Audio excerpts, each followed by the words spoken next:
Hello, bonjour à toutes et à tous. Ça faisait un peu longtemps, l'air de rien. Ça faisait 2 semaines, hein, je pense, depuis le dernier live. C'était la preview de F4 espagnol Eurocup 3. Donc ouais, ça commence à dater. Évidemment, beaucoup de choses à dire sur ce week-end bien mouvementé. Bien mouvementé, c'était la façon dont les commentateurs, dont les speakers du Grand Prix de Pau racontaient les choses. C'était plus que mouvementé, c'était chaotique. Salut à ceux qui rejoignent dans le chat, salut PA, j'espère que ça va bien. Malheureusement pour Kevin Foster, ça s'est pas super bien passé, mais bon, il est humain, il fait des erreurs comme tout le monde. Euh, Bonsoir à ceux qui rejoignent dans le chat, il y a pas mal de monde j'ai l'impression.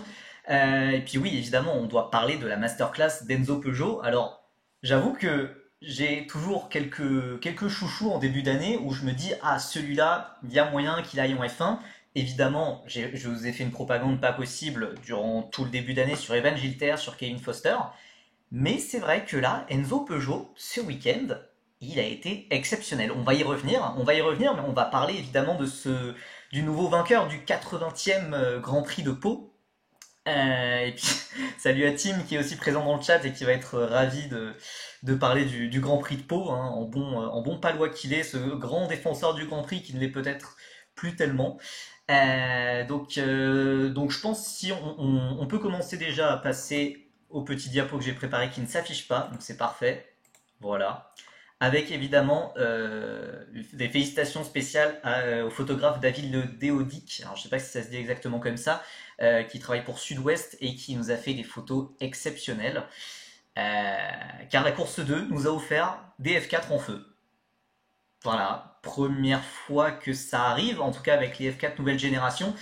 C'est le plus gros crash qu'on ait vu en F4 française dans l'histoire récente. Je ne sais pas s'il y a des gens qui ont des souvenirs de crash aussi violents, mais moi au niveau de la F4 France, ou même de la F4 tout court, j'ai pas souvenir de beaucoup de crash comme ça. Donc là on voit la voiture de Enzo Peugeot au premier plan. On a Yannis Steven Haydens d'ailleurs derrière. Et puis dans le fond, on a la voiture de Paul Lopez qui a, euh, qui a brûlé. Donc, qui a brûlé. Heureusement, Paul Lopez va bien. Tous les pilotes s'en sortent très bien. On va y revenir.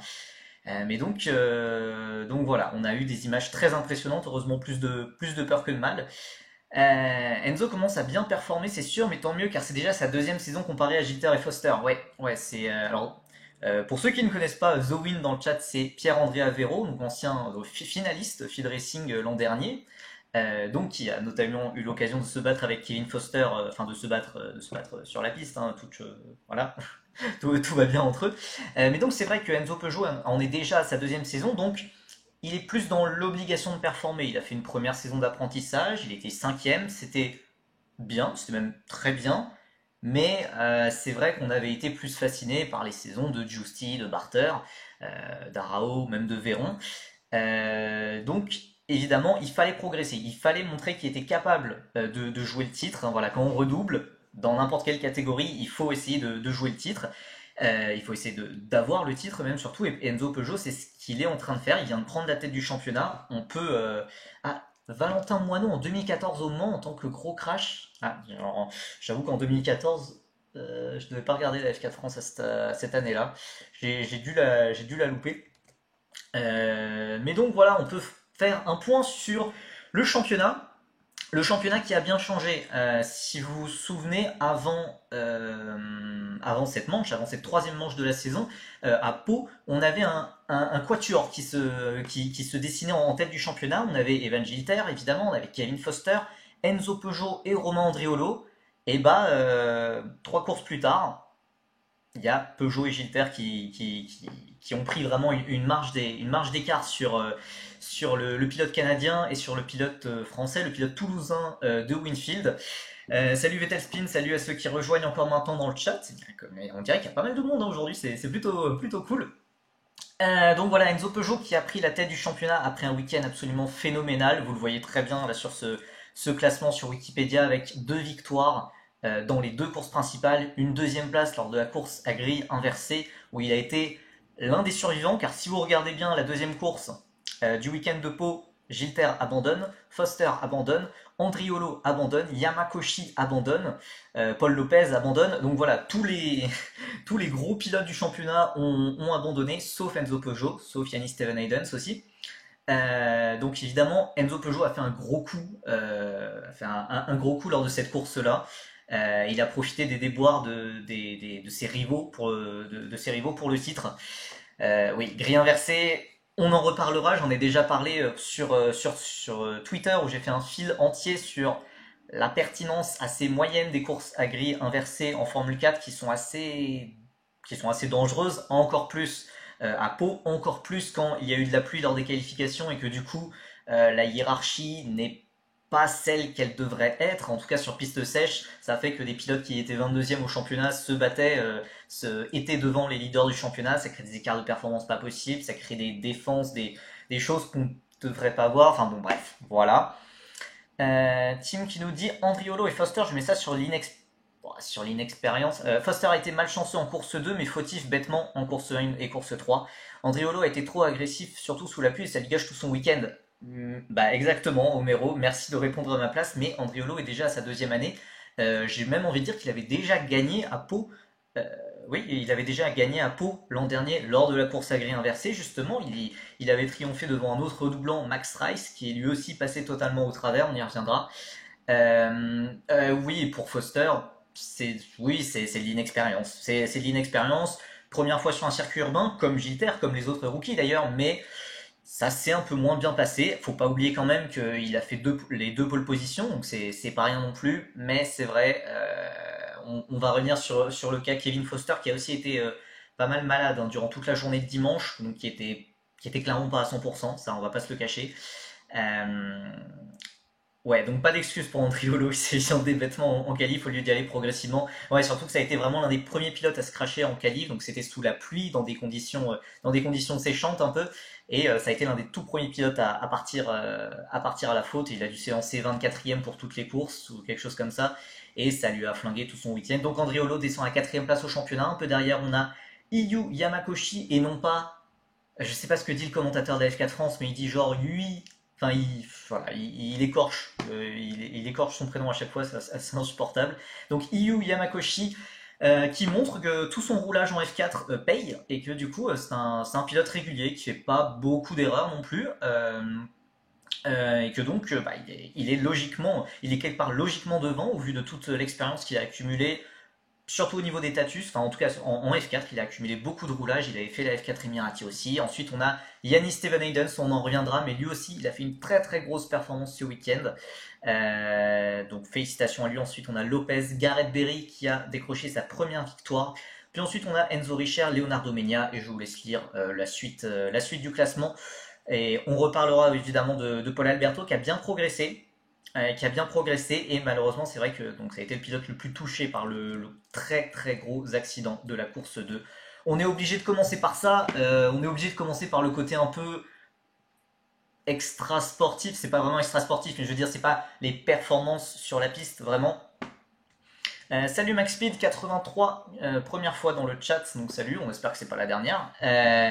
Vettel Spin, ouais, j'ai vu que tu t'es pris d'affection pour Leonardo Menia. Malheureusement, son week-end était très bien parti. Il avait fait quatrième en qualif, mais sur les courses, il a un peu manqué de niaque, manqué d'agressivité. Peut-être qu'il était un peu pas très à l'aise hein, avec les rails sur plusieurs tours et tout.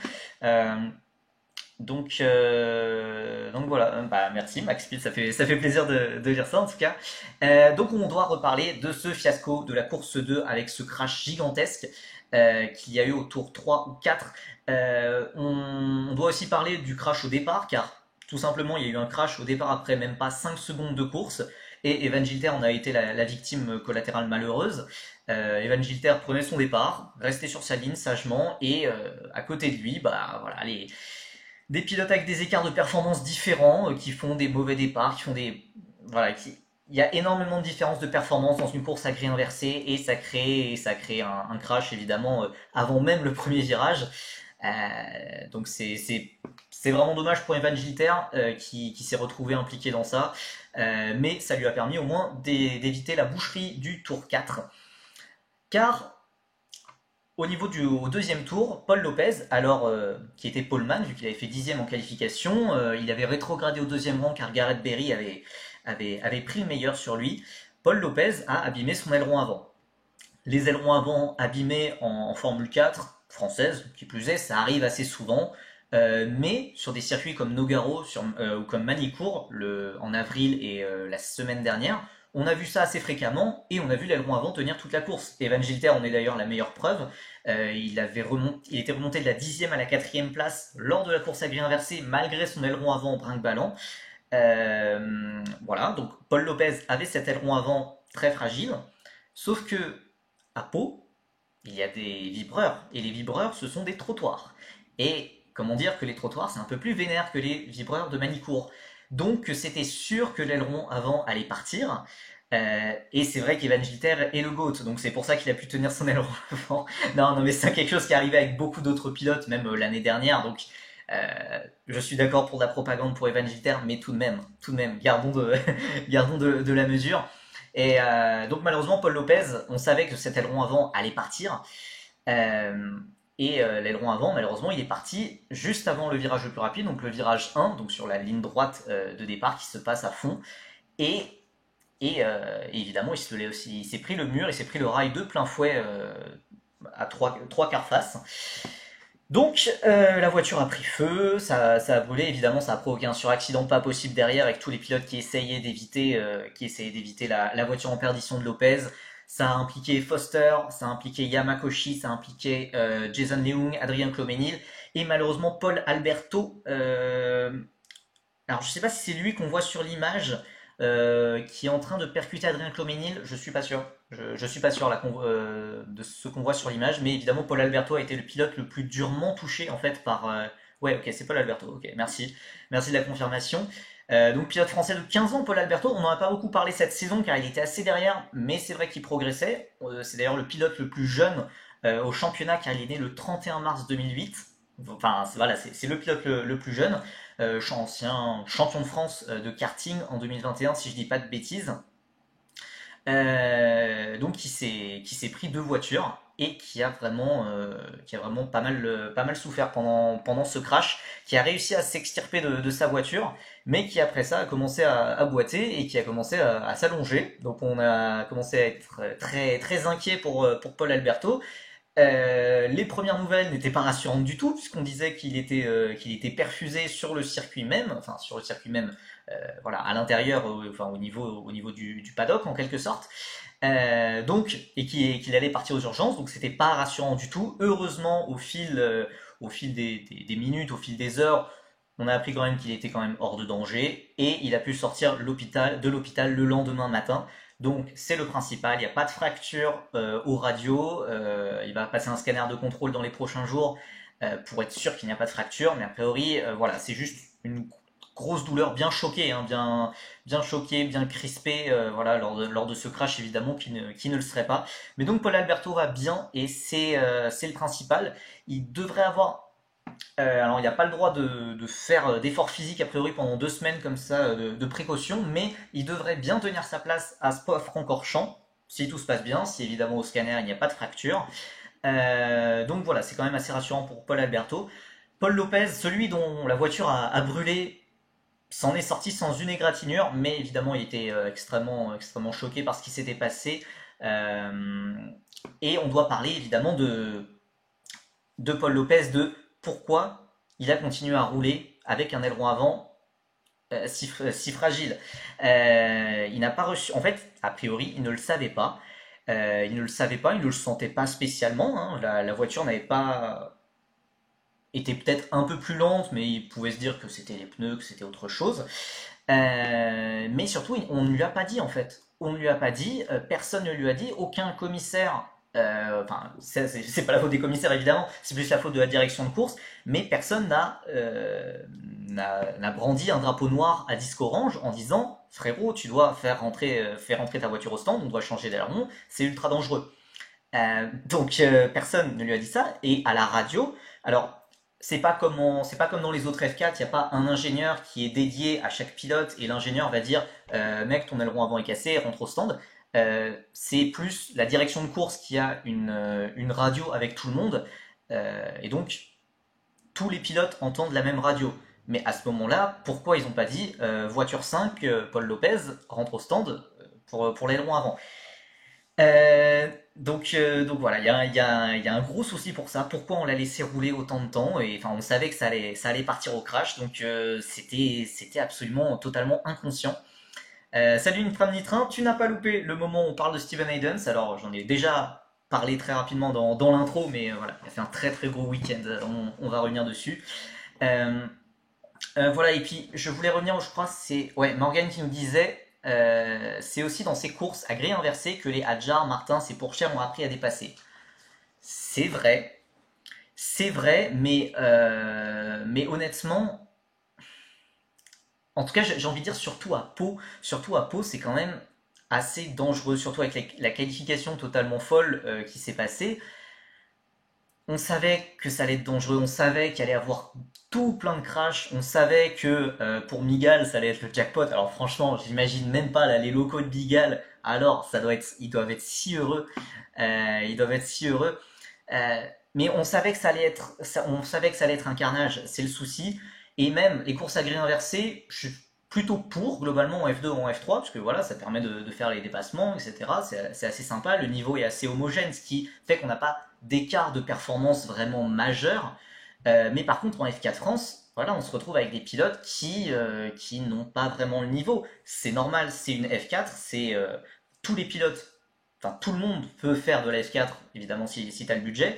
Mais donc voilà, il n'y a pas d'exigence de niveau particulière. Donc on peut se retrouver voilà, avec des grilles inversées ou des gens ou des pilotes pas très, vraiment pas très bons, on va pas se le cacher, sont devant des prétendants au titre et ça crée des écarts de performance pas possibles. Donc c'est quelque chose d'assez dangereux et surtout dans un circuit comme Pau, on savait que ça allait être vraiment très très dangereux.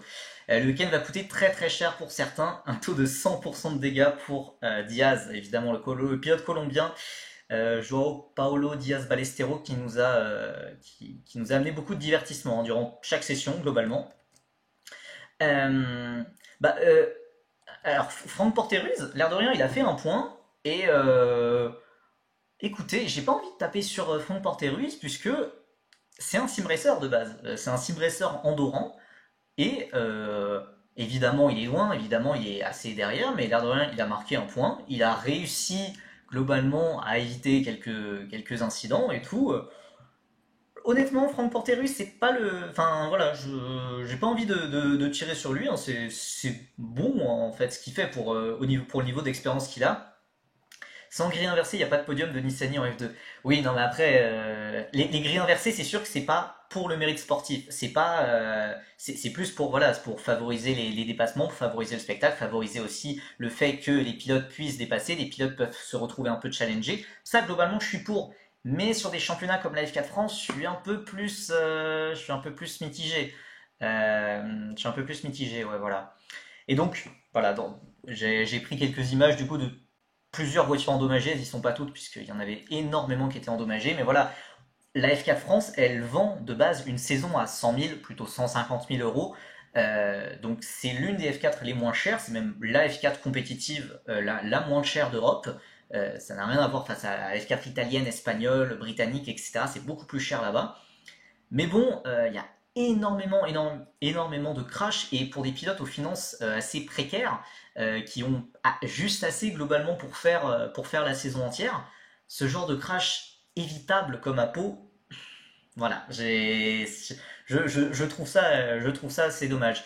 Mais encore une fois, je pense que c'était un cas assez unique à Pau et à Spa-Francorchamps, ça posera moins de problèmes dans 3 semaines? 3 semaines. Prochaine manche de F4 française à Spa-Francorchamps, je pense que ça posera moins de problèmes, puisque voilà, Pau c'est quand même un circuit très très très particulier.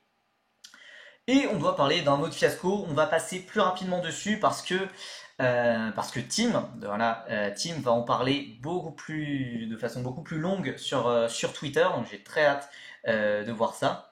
Et oui, non, c'est vrai, j'ai même pas parlé de ça. On va revenir à l'image précédente, mais avec toutes ces voitures cassées, évidemment, il n'y avait plus de pièces de rechange. Il n'y avait plus de pièces de rechange car elles avaient globalement toutes été utilisées pour les crashs survenus en essai, survenus en qualif, survenus à la course 1. Et donc à la course 2, enfin, après la course 2, on s'est dit, il y a un petit problème de pièces. Il y a un petit problème de pièces, qu'est-ce qu'on fait? Il y a encore une course demain. Il y a même le Grand Prix de Pau, c'est quand même l'épreuve principale du week-end. Qu'est-ce qu'on fait s'il y a que 15 voitures et je sais pas, Foster et Gilter étaient accidentés à cette course, genre qu'est-ce qui se passait si les deux pouvaient pas prendre enfin ça aurait été ridicule. Donc la FFSA et Miga du coup ont pris la décision de ramener un camion entier de pièces, un camion entier de pièces de voitures pour les réparer, pour faire en sorte qu'il y ait 24 voitures pour le Grand Prix de Pau, pour la dernière course. Donc heureusement qu'on a eu ça. D'ailleurs, c'est assez positif, hein. Ça montre quand même que la FFSA et Miguel font des gros efforts quand même.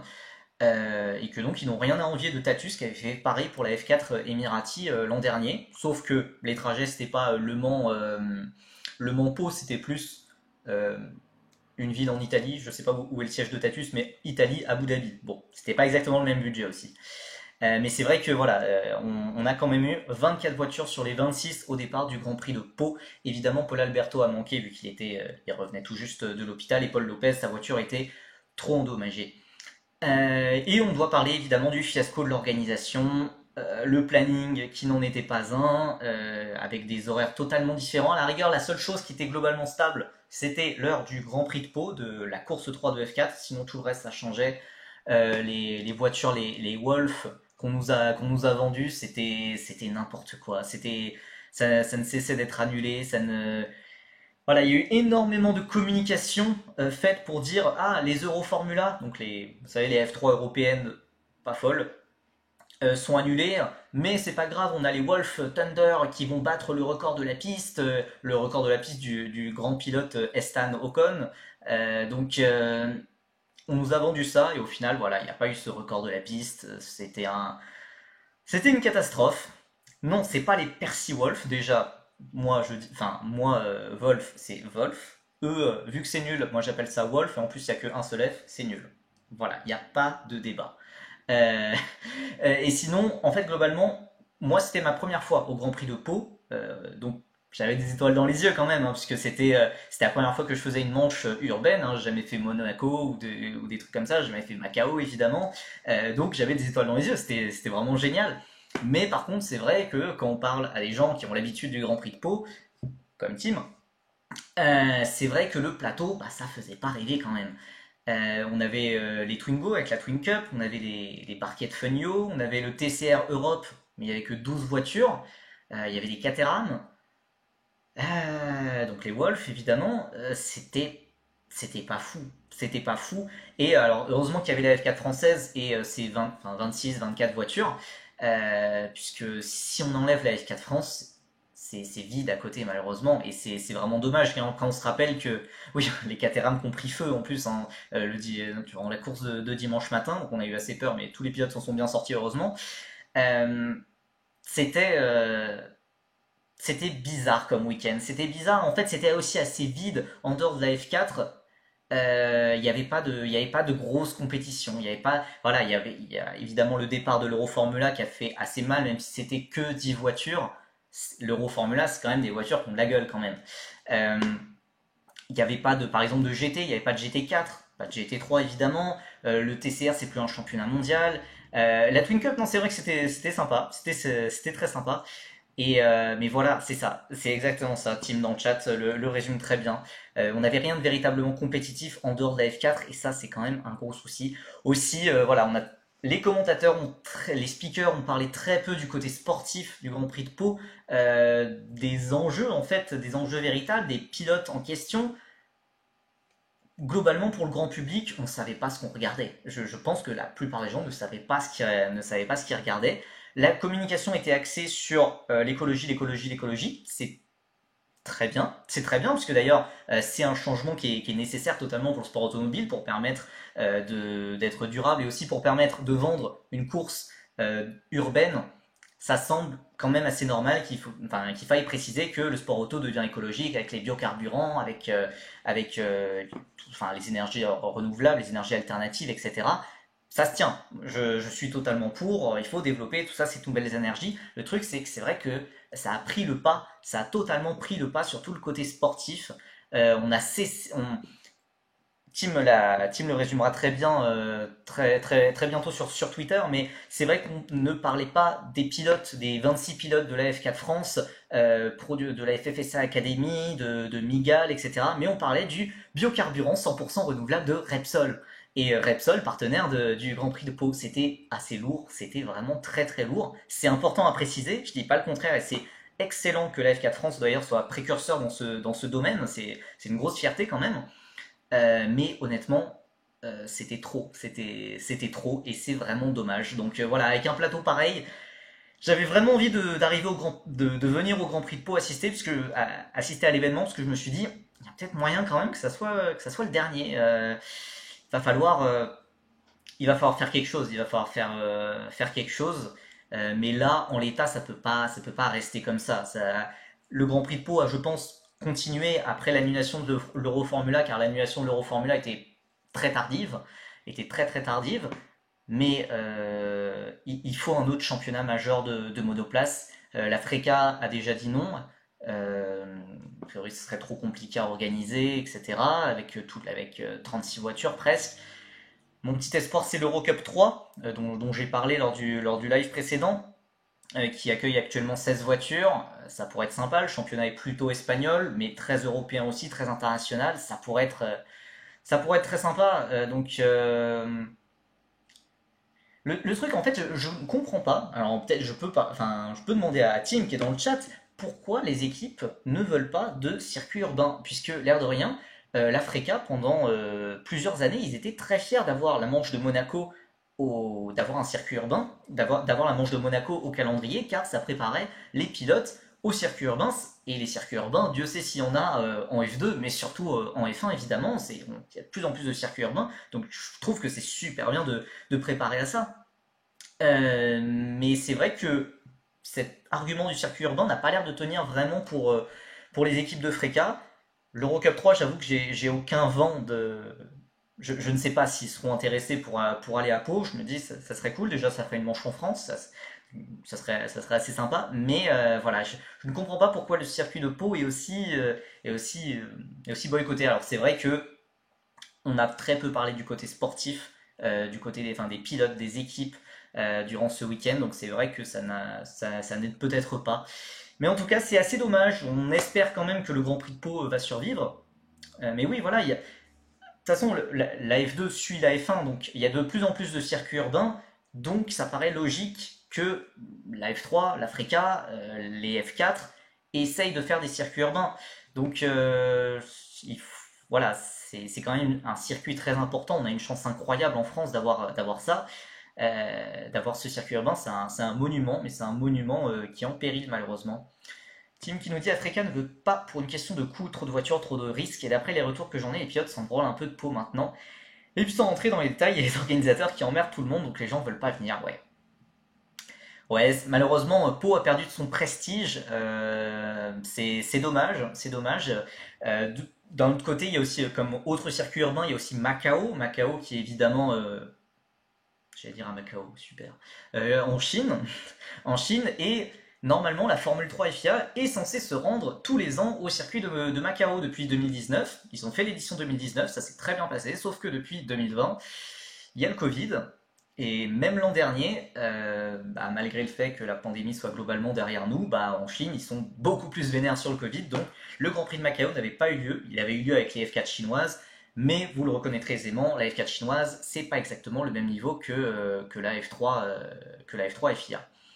Bon, les discussions entre Pau et l'Africain n'ont jamais été officielles, c'était surtout un accord non verbal entre deux personnes. Ouais. C'est dommage, hein, parce que vraiment ça aurait été incroyable d'avoir autant de voitures, d'avoir autant de pilotes prestigieux. Ça aurait été comme Andrea Kimi Antonelli, comme voilà, les pilotes comme ça aurait été vraiment intéressant.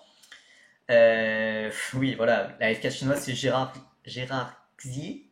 Enfin, je sais pas comment on le dit vraiment, je sais pas vraiment comment on le dit, mais Gérard Xier, le champion de F4 chinoise, pilote de GB3 qui nous procure des bons moments de divertissement quand il a fait quand il s'est notamment craché sous safety car ou craché à l'entrée de la voie des stands. On parle maintenant du sportif. Voilà, puisque l'air de rien, j'étais en train de dire ouais, le Grand Prix de Pau, c'était pas fou hein, quand même, il parlait beaucoup trop de l'extra sportif. Qu'est-ce que j'ai fait pendant 30 minutes? J'ai parlé de l'extra sportif, maintenant on parle du sportif avec le pilote euh, qui a totalement dominé le week-end, c'est incontestable, c'est Enzo Peugeot. Enzo Peugeot, j'en ai pas beaucoup parlé sur Twitter lors des précédents mois, même lors des précédentes années, mais quand même, il faut mettre du respect sur son nom, c'est vrai, puisque pour ceux qui ne le connaîtraient pas, du coup, c'est un pilote franco. Alors, je crois pas qu'il a une nationalité japonaise, mais il a des origines japonaises, né en décembre 2005, qui entame actuellement cette deuxième saison de F4 France, qui est évidemment un TikToker fou très présent voilà, sur les réseaux sociaux. Euh, et voilà, ce week-end, pour la première fois, il a remporté des courses en grille standard, pas à grille inversée, je veux dire. Et il a remporté le Grand Prix de Pau. En course à grille inversée, il a réussi à éviter tous les ennuis. Voilà, il y a que la qualification où il a manqué un peu de réalisme voilà, dans les dernières secondes où il s'est fait battre par Foster et Yamakoshi. Mais sinon, bah, voilà, ça a été très bien rattrapé en course et c'est le principal. Donc, félicitations, félicitations. Il a été vraiment dominant, surtout en course 3, où il a doublé Kevin Foster d'abord sur le sec, puis dès que c'est passé sur le mouillé, il a réussi à passer Evan Gilter. Alors Evan Gilter a quand même réussi à garder contact avec lui, mais voilà, Peugeot était trop fort à Pau. C'était très impressionnant. Évidemment, dans un circuit urbain, l'expérience compte énormément. Donc évidemment, il a fait fructifier cet avantage. Mais c'est une belle réaction puisque à Nogaro et à Manicourt en début de saison, on l'avait pas on l'avait pas tant vu. Alors on l'avait vu à Manicourt, il y avait déjà eu un premier accrochage avec Evan Gilter en course 3, on s'en rappelle. Mais à Nogaro, il était dans l'ombre. Il était dans l'ombre de Evan Gilter, de Kevin Foster, etc. Donc cette fois, il a été bon du début jusqu'à la fin. Il a été très très très agressif dans son pilotage, sur la façon dont il abordait les vibreurs, etc. Ça a toujours été sur un fil, mais ça a tenu, au contraire de certains, on y reviendra. Donc voilà, c'était très impressionnant visuellement à voir et voilà. Alors après, non, mais faut pas partir dans les théories du complot non plus. Il a en effet pris la tête du championnat pour 4 points sur Evan Gilter. On nous dit la FFSA veut le faire gagner. En vrai, je pense pas. D'ailleurs, ça serait extrêmement bête quand même, puisque Evan Gilter a, je pense, plus de potentiel que Enzo Peugeot. Si un pilote à faire gagner, c'est quand même Evan. Non, bon, honnêtement, enfin, Enzo Peugeot, alors, Evan Gilter avait une pénalité de 30 secondes. On s'en rappelle lors du crash qui s'était passé à Manicourt, alors que c'était globalement un incident de course ou à la rigueur une pénalité de 5 secondes à tout casser. C'est vrai. Mais voilà, il faut rendre à César ce qui appartient à César. Enzo Peugeot a fait un week-end exceptionnel à Pau. C'était lui le numéro 1 à Pau. Et on va voir ce que ça donne. Pour moi, je reste convaincu que Evan Gilter reste le favori pour le titre. Mais Enzo Peugeot a été le pilote le plus impressionnant à Pau. Il a cherché sur la piste ses victoires. Il a doublé à Pau, comme le dit Tim dans le chat. Je pense vraiment. Je En fait, ce qui va être intéressant, ça va être les prochaines manches. Ça va être Spa-Francorchamps, ça va être Misano, ça va être les Deux-Noms et le Castellet. On va pouvoir voir vraiment quel sera le niveau d'Enzo Peugeot. Est-ce qu'il pourra garder ce niveau d'excellence sur toutes les manches? Honnêtement, j'émets quelques réserves, puisque comme j'ai dit à Nogaro et Manicourt, c'était vraiment Gilter le pilote dominant. Euh, attendons de voir, mais c'est vrai que s'il arrive à confirmer ça et à continuer sur cette lancée, il n'y a aucun doute, on le reverra en Freca. Alors je sais pas, vu que c'est sa deuxième année de F4, il y a aussi la possibilité qu'il monte directement en F3 FIA. Mais là, il faudrait voir le budget, il faudrait voir comment ça s'accorde, etc. Mais c'est vrai qu'il y a pas mal de pilotes qui, après 2 ans de F4, trouvent judicieux de passer directement en F3. C'est dangereux, mais je sais que c'est pas impossible non plus. Donc ouais, donc vraiment très très très intéressant. Alors Homero, qu'est-ce que tu racontes là? Faut voir le début de saison Pion de Deligny aussi. Qu'est-ce que tu. Attends. J'ai fait une preview de la F4 espagnole, j'ai pas fait de débrief, mais peut-être que j'aurais dû. Peut-être que j'aurais dû. Alors c'était en réaction à Vettel Spin qui nous disait on aurait pu avoir une bataille Deligny, Gilter, Peugeot sur la saison. Ah, j'avoue que ça aurait été assez fou. Ça aurait été vraiment intéressant. Par contre, Enzo Deligny, son week-end était bon, était très bon même. Enfin, pour mettre un peu de contexte, donc Enzo Deini, pilote Red Bull Junior, en F4 espagnol, chez Campos, etc. Malheureusement, les qualifications s'étaient mal passées, c'était sous la pluie, c'était un peu compliqué, etc. Le problème, c'est qu'en fait, on a trouvé depuis qu'il y avait un problème au niveau de la suspension de la voiture d'Enzo Dellini depuis les essais de Motorland Aragon. Il y avait un problème sur la suspension qui faisait que la voiture était déséquilibrée, qu'évidemment Enzo Dellini perdait du temps précieux pour les qualifications, pour les essais, etc. En course, on l'a vu, il partait genre 10e, 6e, 7e, des choses comme ça. Il faisait des remontées folles. Il a d'ailleurs fini quatrième de la course 2. Et il aurait dû être sur le podium de la course 3. Et en étant sur le podium de la course 3, il aurait été deuxième, troisième du championnat, quelque chose comme ça. Malheureusement, au dernier virage, Théophile Nael, on a décidé autrement avec une manœuvre totalement abusé, mais c'est pas grave, hein, pour Théophile Nael, c'est normal, c'est le métier qui rentre, etc. Et oui, Théophile Nael est bien français, mais c'est vrai qu'il est sous licence espagnole pour des questions un peu administratives, parce qu'il a débarqué en F4 espagnol en cours de saison, qu'a priori à question d'âge, l'année dernière c'était assez compliqué d'avoir la licence française, du coup il a pris la licence espagnole, mais mais Théophile Nael est bien français, hein. De toute façon, il n'y a qu'à voir son casque et sa voiture, tout est aux couleurs de la France. Donc voilà, malheureusement, il y a eu cet accrochage. Sans cet accrochage, Enzo Deni aurait fait un podium. On rappelle qu'il a déjà une victoire rookie et qu'il aurait été troisième du championnat. Fin de la parenthèse. De toute façon, on va voir la suite de la saison. Mais voilà, j'ai aucun doute que Enzo Dellini rebondira. On parle de maçon ou pas? Alors là, on part sur une totale digression, hein, sur l'Eurocup 3 F4 espagnol. Oui, alors, pour revenir sur Enzo Dini, tirer tout droit à l'arrêt de bus en course 1, c'est vrai que bah, là, c'est une erreur, c'est son erreur, c'est sa première course en F4 espagnol. Il y a des conditions changeantes puisque voilà, la pluie venait d'arriver, c'est normal que ça arrive, les choses comme ça. Et on a très bien vu qu'il a réussi à se remobiliser très vite avec sa victoire rookie juste après le lendemain. Donc voilà. Donc c'était pas un début de saison puant du tout. C'était vraiment malchanceux. Surtout la course 3, il aurait mérité voilà, d'être troisième au championnat, quelque chose comme ça. Esteban Masson, malheureusement, il est passé un peu à côté de son week-end en monoplace. Enfin, en monoplace, qu'est-ce que je raconte? En course. Qu'est-ce que je raconte?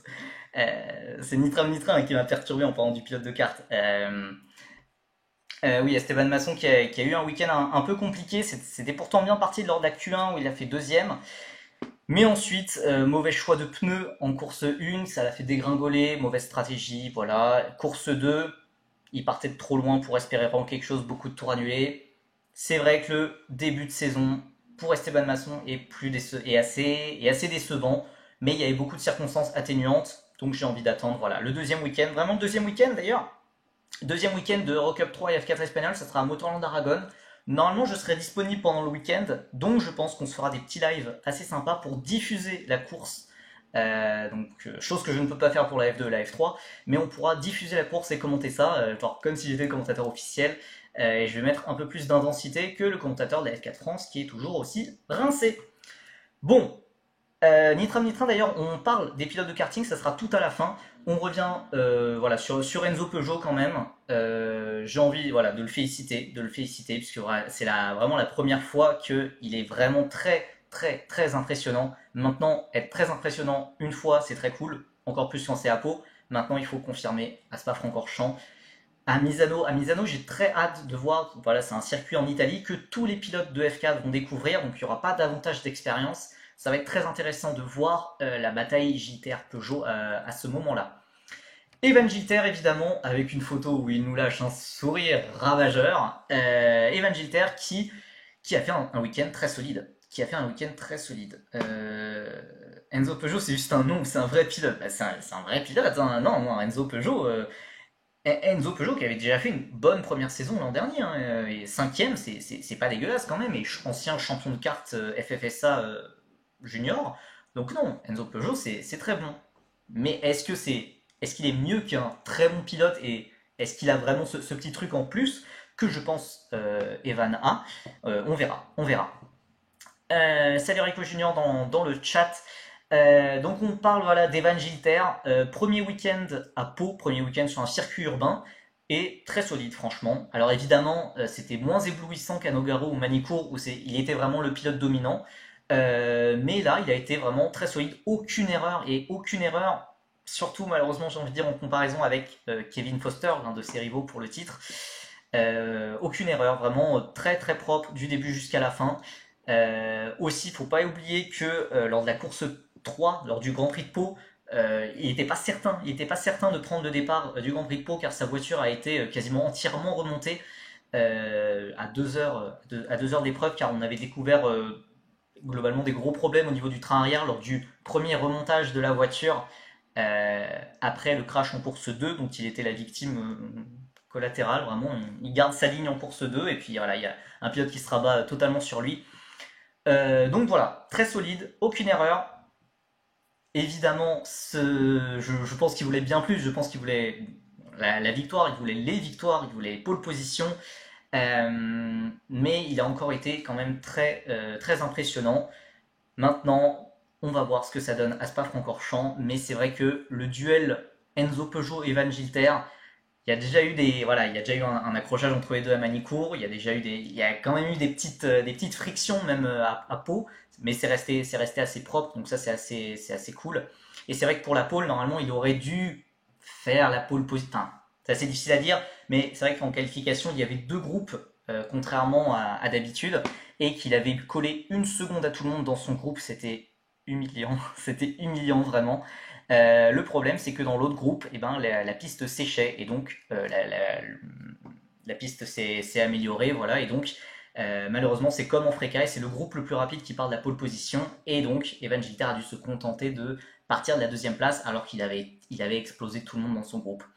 Ils s'entendent bien, lui et Enzo. Alors, ils s'entendent bien. Alors j'avoue que en fait je vais pas spécialement en fait je sais pas. Je sais pas, je sais que historiquement en tout cas en kart l'an dernier ils adoraient se battre devant et tout, c'était très propre et tout. Je pense quand même évidemment le crash à Manicourt a laissé un gros froid quand même. Après il y a pas eu de souci par exemple à Pau hein, ils se sont félicités tous les deux sur le podium ou même avant le podium. C'était pas que pour les photos, je veux dire, c'était vraiment dans le paddock aussi ils se félicitaient. Voilà, je pense qu'ils s'entendent moins bien qu'avant, mais de toute façon, j'ai une petite annonce à faire, puisque du coup, la date n'est pas fixée, je pense qu'on fera ça après Spa-Francorchamps, mais vous aurez l'occasion de poser la question à Evan Gilter, puisque pour la première fois sur cette chaîne, on va interviewer un pilote. Donc on va interviewer Evan Gilter, qui sera le premier invité de cette chaîne. Oh la belle transition que j'ai faite. Ah, c'était même pas prévu. Mais du coup voilà, Evan Gilter qu'on recevra, je pense courant juin, je pense après Spa-Francorchamps, avant Misano. Voilà, donc ça devrait être. J'ai vu la fin des négociations de cette annonce, c'est vrai, c'est vrai. Donc voilà, ça va être très chouette, ça va être très chouette. Je peux déjà vous dire que ça sera un live à pas manquer. Un live à pas manquer, c'est vraiment un super, un gars super sympa et super talentueux. Voilà. Donc voilà, très très hâte que ça se fasse. Je vous préciserai ça évidemment sur Twitter. Je préciserai les détails, la date, etc. Et on verra ça. On attend de voir évidemment avant ça la manche de Spa-Francorchamps voir s'il peut retrouver la tête du championnat. Il n'est que à 4 points de Enzo Peugeot.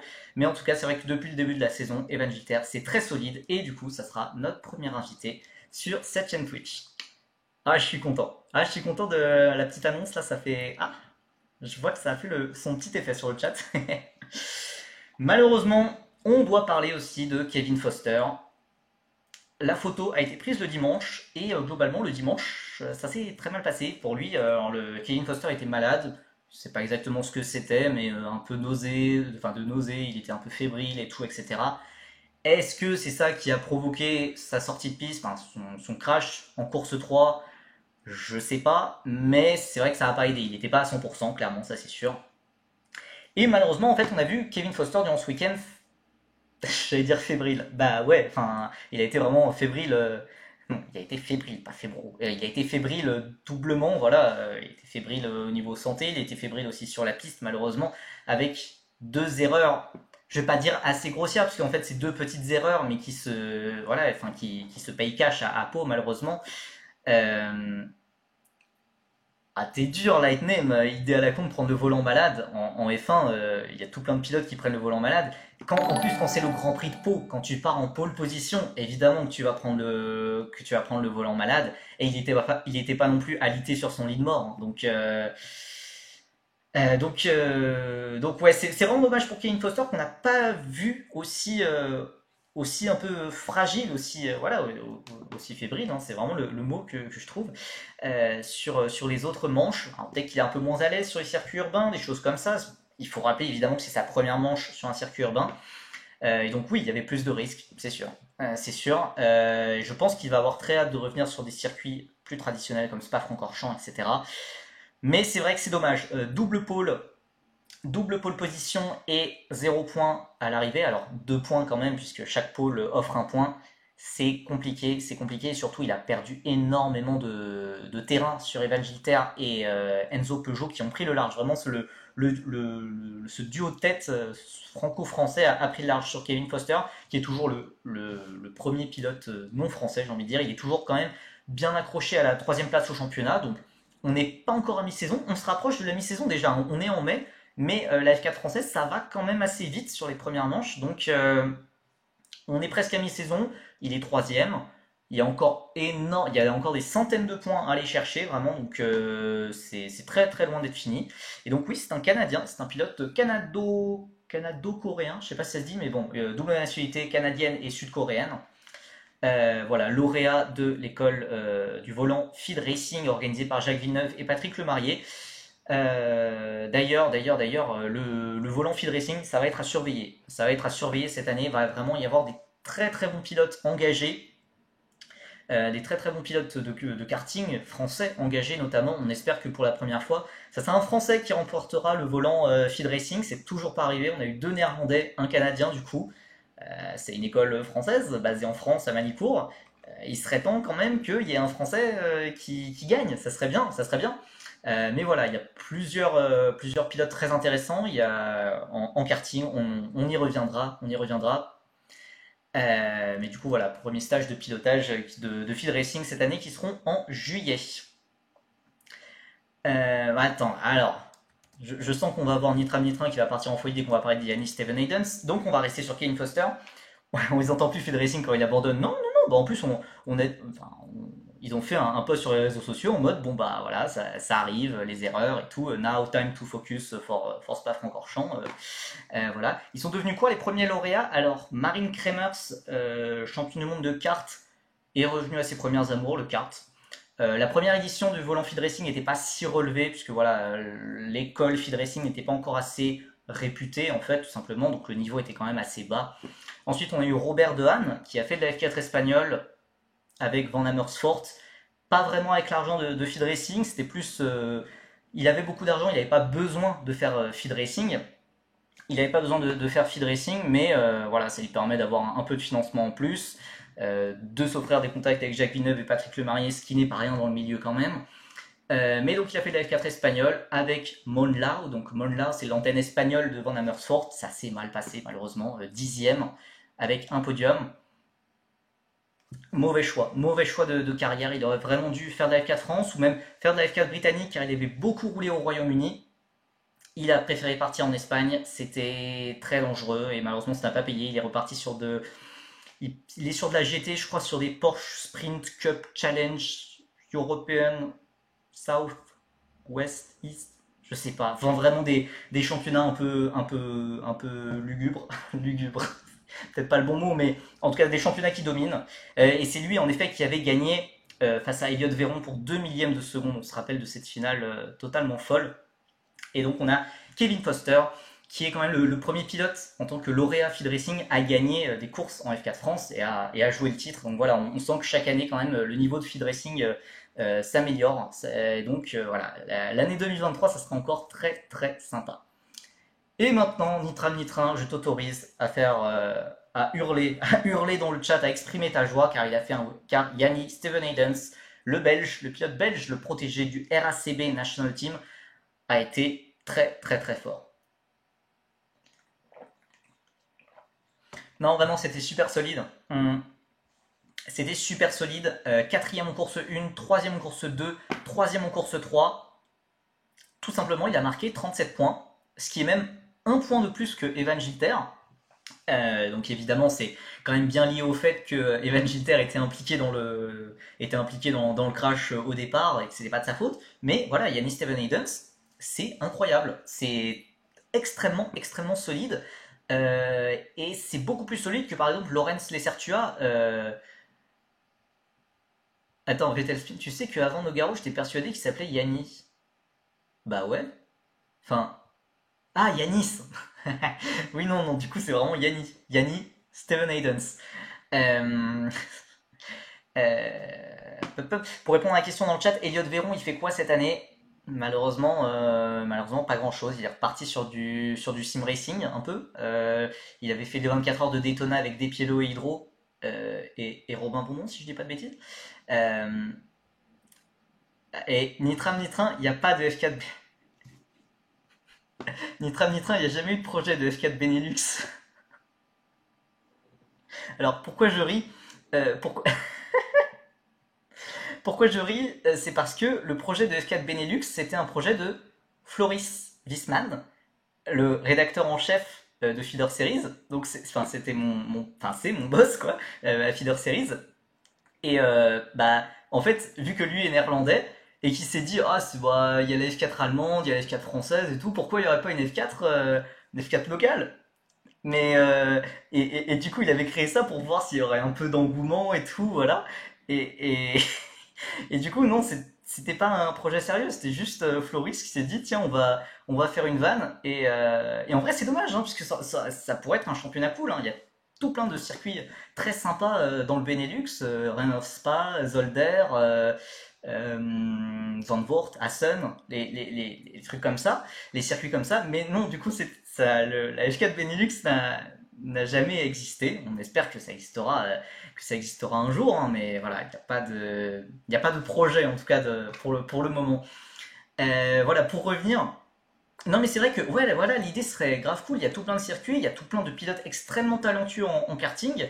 Il y a énormément de championnats très relevés en Belgique et au Benelux en fait de façon plus générale. Il y a quelque chose à faire. Il y a quelque chose à faire. Mais après, c'est vrai que l'idée d'envoyer les pilotes belges en F4 française est aussi pas mal quand même. Vu comment Yannis Steven Haydens se débrouille, oh, un circuit en ville au Luxembourg, oh la folie que ça serait. J'avoue, j'avoue. Mais du coup, voilà. Yannis Steven Haydens, représentant du RACB, du Royal Automobile Club of Belgium, a été très très très très bon. Pas d'erreur. Alors, quand même un crash quand même en essai libre, mais lors des sessions qui comptaient vraiment, très très bon, très très bon. Grosse progression. C'est beaucoup plus solide que par exemple Lawrence Lecertua qu'on avait eu comme représentant belge l'an dernier, qui avait eu un podium à Nogaro Manicourt et qui avait un peu malheureusement disparu au fil de l'année. Là vraiment, je pensais qu'au début ça allait jouer top 10 au championnat et tout, mais là il est sixième et bah il pourrait même passer cinquième, passer quatrième. Je le vois pas non plus accroché. Pour moi, il y a quand même un trio de tête qui est Gilter, Foster et Peugeot. Mais Spin qui essaie de créer du drama dans le chat. Mais vraiment très très très solide. D'ailleurs, Yannis Steven Haydens, on rappelle qu'en karting, c'était le dauphin d'Evan Gilter lors de la IAME World Final International machin, qui était au Mans. Donc voilà, deuxième voilà, de la finale mondiale derrière Evan Gilter. Donc quand même, on sait que ce garçon a du talent. Et là, il le montre clairement. Il montre clairement qu'il s'adapte très très bien à la F4 et que c'est lui le meilleur représentant belge en monoplace. Et il est talentueux et sympa. Il est talentueux et sympa. Non, Yannis Steven Haydens, d'ailleurs, que j'apprécie vraiment, hein, qui a un accent belge prononcé, je suis encore plus affectueux. J'adore la Belgique, c'est un pays que j'adore. En plus, pour la petite anecdote, je crois pas que c'était fait exprès, mais vraiment, on avait l'impression que Yannis Steven Haydens, il était arrivé avec son pays entier, juste devant son garage. Alors, c'est pas exactement son garage, plutôt son box. Il y avait des gaufres. Voilà, gaufres liégeoises, qui étaient d'ailleurs excellentes. Voilà, il y avait vraiment la gaufre belge, liégeoise et tout, et vraiment on avait l'impression que il était arrivé avec tout, il était arrivé avec toute la Belgique derrière lui. Donc c'était assez sympa. Et j'espère, Yannis Steven Evans, d'ailleurs, j'ai repéré qu'il avait un sponsor assez populaire. Il est sponsorisé par Lotto, donc c'est genre la FDJ belge, si je dis pas de bêtises. Et bah, c'est plutôt énorme comme sponsor, donc ça veut dire qu'il a peut-être les moyens pour progresser, vraiment pour monter dans les catégories supérieures. Donc écoutez, amis belges, le futur commence à s'éclaircir un peu, hein. Il y a eu il y a des heures assez sombres en ce moment avec Amaury Cordil, mais le futur a l'air assez intéressant. Je passe très rapidement, on en reparlera peut-être juste tout à la fin, mais il y a quand même des pilotes belges en karting très très prometteurs comme Thibaut Reimakers ou Thomas Strauben. Donc voilà. Et pour passer plus rapidement aussi sur plusieurs tops, sur vraiment des pilotes qui ont vraiment géré leur week-end, Gareth Berry, le protégé de l'école Winfield, qui a été très bon, le pilote américain, qui ne cesse de progresser depuis son arrivée dans le championnat de F4 française, et qui a été très bien récompensé par sa victoire en course à grille inversée, dépassement propre sur Paul Lopez et superbe défense, très propre sur Enzo Peugeot, c'est jamais allé au clash, c'était très très bien. Félicitations. Voilà. Maintenant, comme tous les vainqueurs à course à grille inversée, il faut essayer de continuer à progresser pour essayer de faire pareil, de jouer les podiums en course principale. Mais Gareth Berry, c'est 9ème au championnat et voilà, c'est de plus en plus solide. C'est vraiment très intéressant. Iyu Yamakoshi, j'en ai parlé très rapidement pendant l'intro, mais voilà, c'est un pilote qui est arrivé avec énormément de tests, qui fera d'ailleurs F4 France et F4 Espagnol, donc ça montre quand même qu'il a le budget quand même derrière lui. Ça n'a pas encore été annoncé, mais normalement il devrait rouler avec Technicar en F4 espagnol. Donc Yu Yamakoshi qui est 5ème. Maintenant, on va voir la progression. Jason Leong, pilote canadien et hongkongais, je crois, si je dis pas de bêtises, qui a marqué des points presque à toutes les courses. C'était très bon, c'était très solide en fait par rapport aux deux premiers week-ends où il n'avait pas existé, donc c'est très positif. Edgar Pierre, je l'ai mis en top, mais c'est plus un top pour encourager, enfin pour voilà, puisque Edgar Pierre, malheureusement, moi je le voyais jouer le titre au vu de ses premiers essais de pré-saison. On rappelle qu'il est protégé de la Victory Lane de Victor Martins, qu'il est coaché par Bruno Besson, qui est quand même très influent dans le milieu. Malheureusement, le début de saison s'est pas passé comme prévu. On a vu du mieux à Pau, avec une 6ème place notamment, mais c'est pas assez. Enfin, il faudrait qu'il fasse, qu'il y ait encore mieux quand même, hein, normalement, il est censé jouer les victoires pour moi, mais bon, on verra, peut-être que ça arrivera, peut-être qu'il y aura un déclic pendant la saison. Lightning qui nous demande dans le chat combien coûtent 2 saisons, genre F4 France et F4 Espagne à peu près. C'est difficile à dire. Alors après, F4 espagnol, il sera avec une petite équipe, Technicar, qui est un peu l'équipe B de Campos. Donc je saurais pas dire exactement le deal exactement, mais je pense qu'on peut viser quelque chose comme 500 000 euros. Ça me paraît pour un double championnat. Après, il loupe quand même quelques manches, vu qu'il y a eu un premier clash par exemple. Il a priorisé la F4 française par rapport à la F4 espagnole la semaine dernière, donc il était à Manicourt et pas à Spa. Donc, ouais, je dirais 500 000, mais j'avoue que faut prendre une fourchette très large quand même, hein. Faut prendre une fourchette large. Donc il a le budget. Ça veut dire quand même qu'il a le budget, hein. Les pilotes qui peuvent faire 2 championnats, souvent ils sont pas à plaindre. Mais oui, voilà, F4 France, on est plus sur du 150 000, peut-être un peu plus avec le week-end de Pau, avec les dégâts qu'il y a eu. Et F4 espagnol. F4 espagnol, je sais pas, parce qu'encore une fois, il est avec une petite équipe, donc peut-être que ça vaut pas tellement que ça. 200 000, 250 000. Ouais, peut-être 300 000. Je pense qu'on est autour des 500 000, hein. Mais donc voilà, on passe au flop, au plus gros flop évidemment. Malheureusement, Romain Andriolo qui est l'un des gros perdants du week-end. J'aurais pu mettre, c'est vrai, Kevin Foster dans les flops, mais il avait quand même un rythme très intéressant. Il a fait une double pole position. Voilà, merci Freeman371 pour le follow. Donc voilà, Romain Andriolo, qui est un peu le leader de l'équipe des pilotes coachés par Winfield, qui malheureusement s'est craché en tout début de séance en qualification, et qui, voilà, il a dû partir 24ème. Il a dû partir 24ème, voilà, donc il a fait des belles remontées en course, mais pas assez pour marquer le moindre point. Il reste quatrième au championnat et surtout il voit Yamakoshi et Steven Hayden se rapprocher très très dangereusement de lui. Donc va falloir vite réagir, hein, puisque à sa deuxième saison, Andriolo il doit pas gagner le titre, mais jouer vraiment le titre, jouer tout devant, montrer qu'il mérite sa place en Freaka ou dans un championnat équivalent. Et Max Rice, alors Nitram qui nous dit qu'il n'avait pas fini de mentionner des gens sur Twitter, c'est vrai que il continue de me mentionner tout le temps sur. Enfin, c'est calme. Enfin, surtout voilà, Max Price, malheureusement, le week-end s'est pas passé du tout comme prévu. Crash son tout début de séance de qualification. Il partait 25e. Il n'y a pas grand chose à espérer à partir de là. Enzo Richer, ah bah oui, il est très sympa. En tout cas, moi, je l'apprécie. En tout cas, je le connais depuis plus d'un an, mais c'est vrai que tu sens quand même que en fait, bah, peut-être que la hype qu'il y avait outre-Rhin autour de Max Rice était peut-être un peu injustifiée, malheureusement pour lui. On a Enzo Richer, pilote franco-luxembourgeois, qui passait à côté de son week-end globalement. Et Paul Lopez, qui a été quand même dans le top 10 assez souvent. Mais malheureusement, voilà, il y a cet énorme crash. Je vais pas, non, il n'est pas fautif. Il est pas fautif, mais il perd de très très gros points. Euh, ouais, voilà, très dur de juger le week-end de Paul Lopez quand même. On espère voilà, qu'il reviendra et qu'il n'a pas été trop choqué par ce gros crash dans sa jeune carrière. Et j'espère que ça. Surtout, il a fait un très bon début de saison pour l'instant.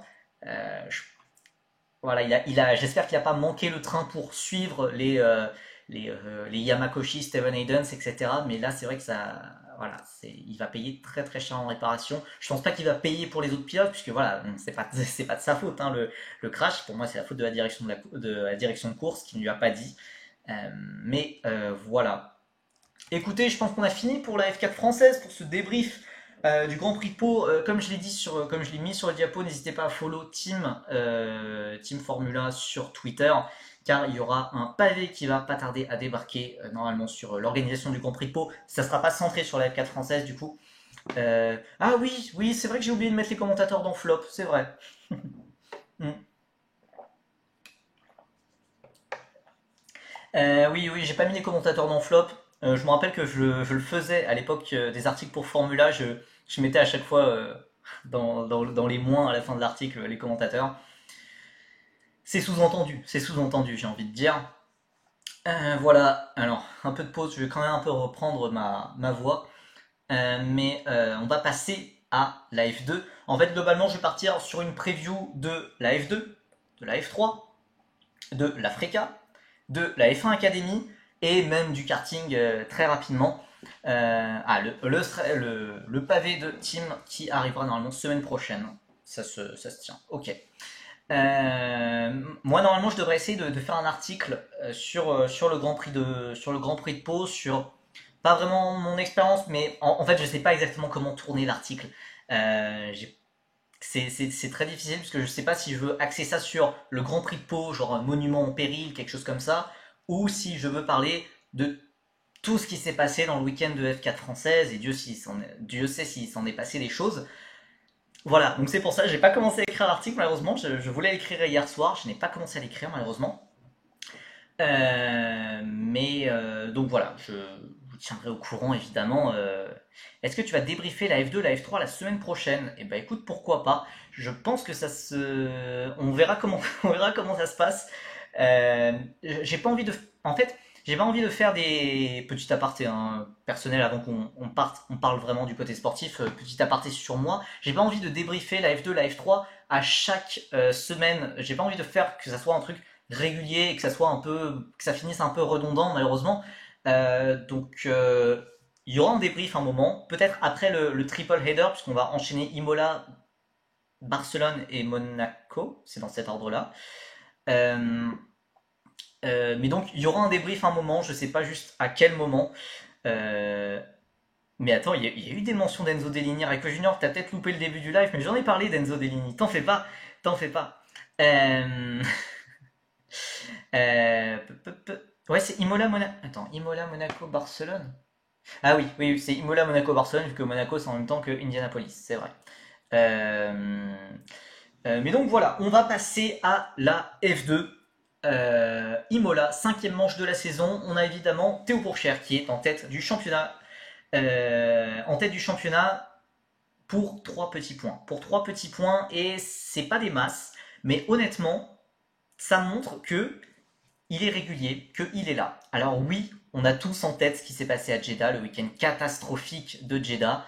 Mais l'air de rien, si on voit tous les autres pilotes maintenant ont eu des week-ends ont eu des week-ends à 0 points. Ayumu Iwasa était la dernière exception, mais il a été totalement transparent à Bakou. Voilà, Théo Pourchaire qui revient sur les terres d'un de ses succès à Imola, enfin en Formule 2. Il avait gagné l'an dernier. Il avait d'ailleurs repris la tête du championnat à Felipe Drugovich à ce moment-là.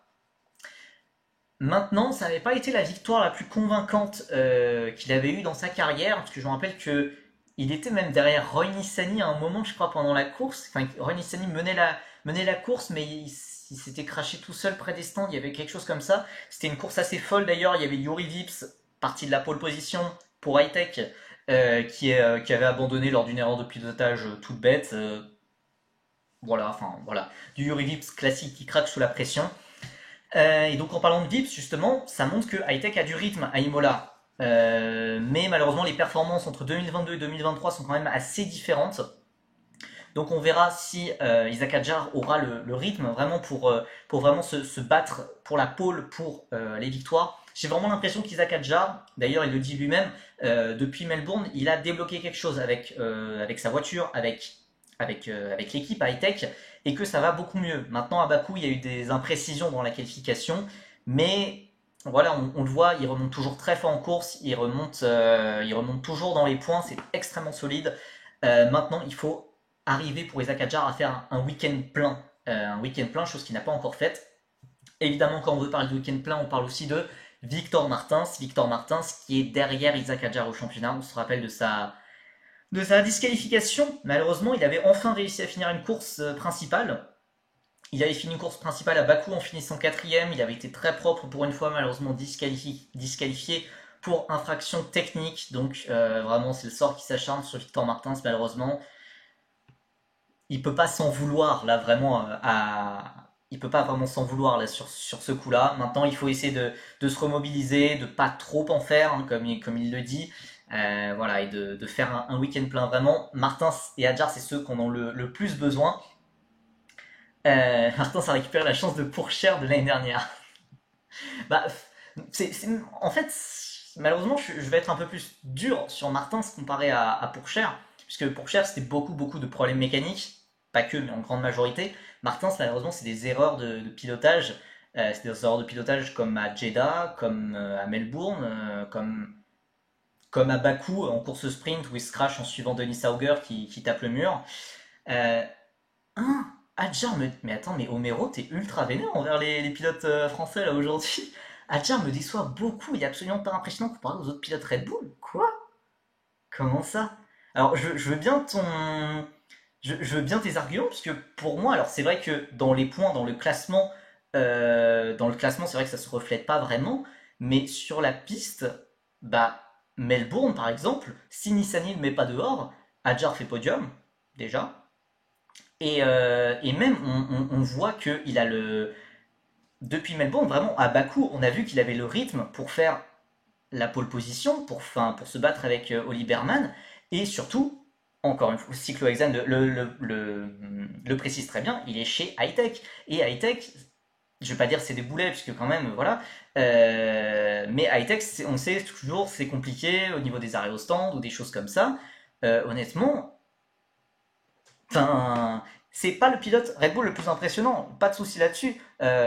Ayumu Iwasa, même Denis Sauger, mais Denis Sauger, bon, ouais, Ayumu Iwasa et Auger sont plus impressionnants, mais ils sont redoublants, ils sont peut-être dans des meilleures équipes. Euh, je suis pas convaincu là, sur ton analyse sur Hadjar, ça me paraît très dur. Et il ne se fait pas battre par Crawford. Il se fait pas du tout battre par Crawford, hein. Bah attendez, je sais pas pourquoi je fais ça, mais attendez, j'ai mis le classement juste après. J'ai mis le classement juste après. Bah, et Adjar, il est devant Crawford. Qu'est-ce que vous racontez, les enfants? Qu'est-ce que vous racontez là? Euh, Ah, en qualif. Bah, Bah, à Bakou évidemment, puisque Isaac Hadjar avait tapé. Mais sinon, à Melbourne, Isaac Hadjar, il fume Jack Crawford. Il y a... Non, mais... Oh, qu'est-ce que je saurais? C'est... En fait, non, non, pour moi, le début de saison d'Hadjar, il est malchanceux. Il fait quand même un peu trop d'erreurs en qualification, mais c'est un rookie. Je lui en veux absolument pas. Il conduit pour une équipe qui est quand même assez compliquée. Pour moi, vraiment, ça va dans le bon sens. Surtout depuis 2 manches. Pour moi, ça va vraiment dans le bon sens. Euh, je rattrape un peu les messages, je rattrape un peu les messages parce que là j'étais énervé. J'étais énervé, je devais défendre Isaac. Euh, Beaucoup plus impressionné par Iwasa, Maloney et compagnie. Bah, merci énormément à Thiego98 qui s'est abonné avec Prime et je crois que c'est mon premier sub. Merci énormément. Merci, merci, merci. Oh, c'est les émotions. C'est les émotions. Euh... Bah, ça fait plaisir. Merci beaucoup en tout cas. Euh, Je dois rattraper les messages dans le chat. Je suis VTSpin qui nous dit je suis beaucoup plus impressionné par Iwasa, Maloney et compagnie. Iwasa, comme je l'ai dit, c'est normal, c'est sa deuxième année. Zayn Maloney, bah perso, je trouve que Zayn Maloney, il avait fait un très bon début de saison, il avait fait un podium. Depuis, c'est beaucoup plus discret. Il a même été battu par Enzo Fittipaldi assez largement à Bakou. Donc ouais, voilà. Et donc non, il n'est pas battu par Crawford, hein. Enfin, Isaac Hadjar n'est pas du tout battu par Crawford. À la fois au classement et à la fois en course et en qualif. Voilà. Bah, en tout cas, merci beaucoup Thiago. Ça fait vraiment plaisir. En espérant que ça soit pas ce sub en amènera d'autres. Attends, il y a tellement de messages dans le chat que les messages empiètent sur ma caméra. Bon, je crois qu'il y avait d'autres messages que j'ai peut-être loupés. Oui, évidemment, il y a eu le petit débat, évidemment, qui nous a un peu fait parler sur Twitter avec Nick De Vries, qui est sous pression chez AlphaTauri. Et évidemment, on a parlé de ses potentiels remplaçants. Au début, on a parlé de Daniel Ricciardo. A priori, ça n'a pas trop l'air d'être le cas. On parle plutôt de Ayumu Iwasa, de Liam Lawson, qui est quand même le premier pilote Red Bull junior dans la hiérarchie. Il a déjà fait 2 saisons de F2. Il est en Super Formula, il se bat pour le titre, comme Pierre Gasly le faisait en son temps. Pour moi, c'est vraiment Lawson et Iwasa qui sont les favoris, mais Iwasa, il n'a pas encore sa super licence, il n'a pas encore les 40 points requis, donc pour moi, Lawson est le seul candidat. Donc voilà, maintenant tout est dans les mains de Nick De Vries maintenant. Euh, donc voilà, pour revenir sur le classement du championnat. Alors, il va peut-être déjà louper le train. Euh, Mais attends, Homero, si tu parles encore d'Isaac Hadjar, il a totalement fait les top 10 en qualif. Il a fait quatrième à Melbourne. Il a fait quatrième à Melbourne et c'est pour ça d'ailleurs qu'il jouait le podium avant que Nissani le sorte, hein. Donc non, non, non.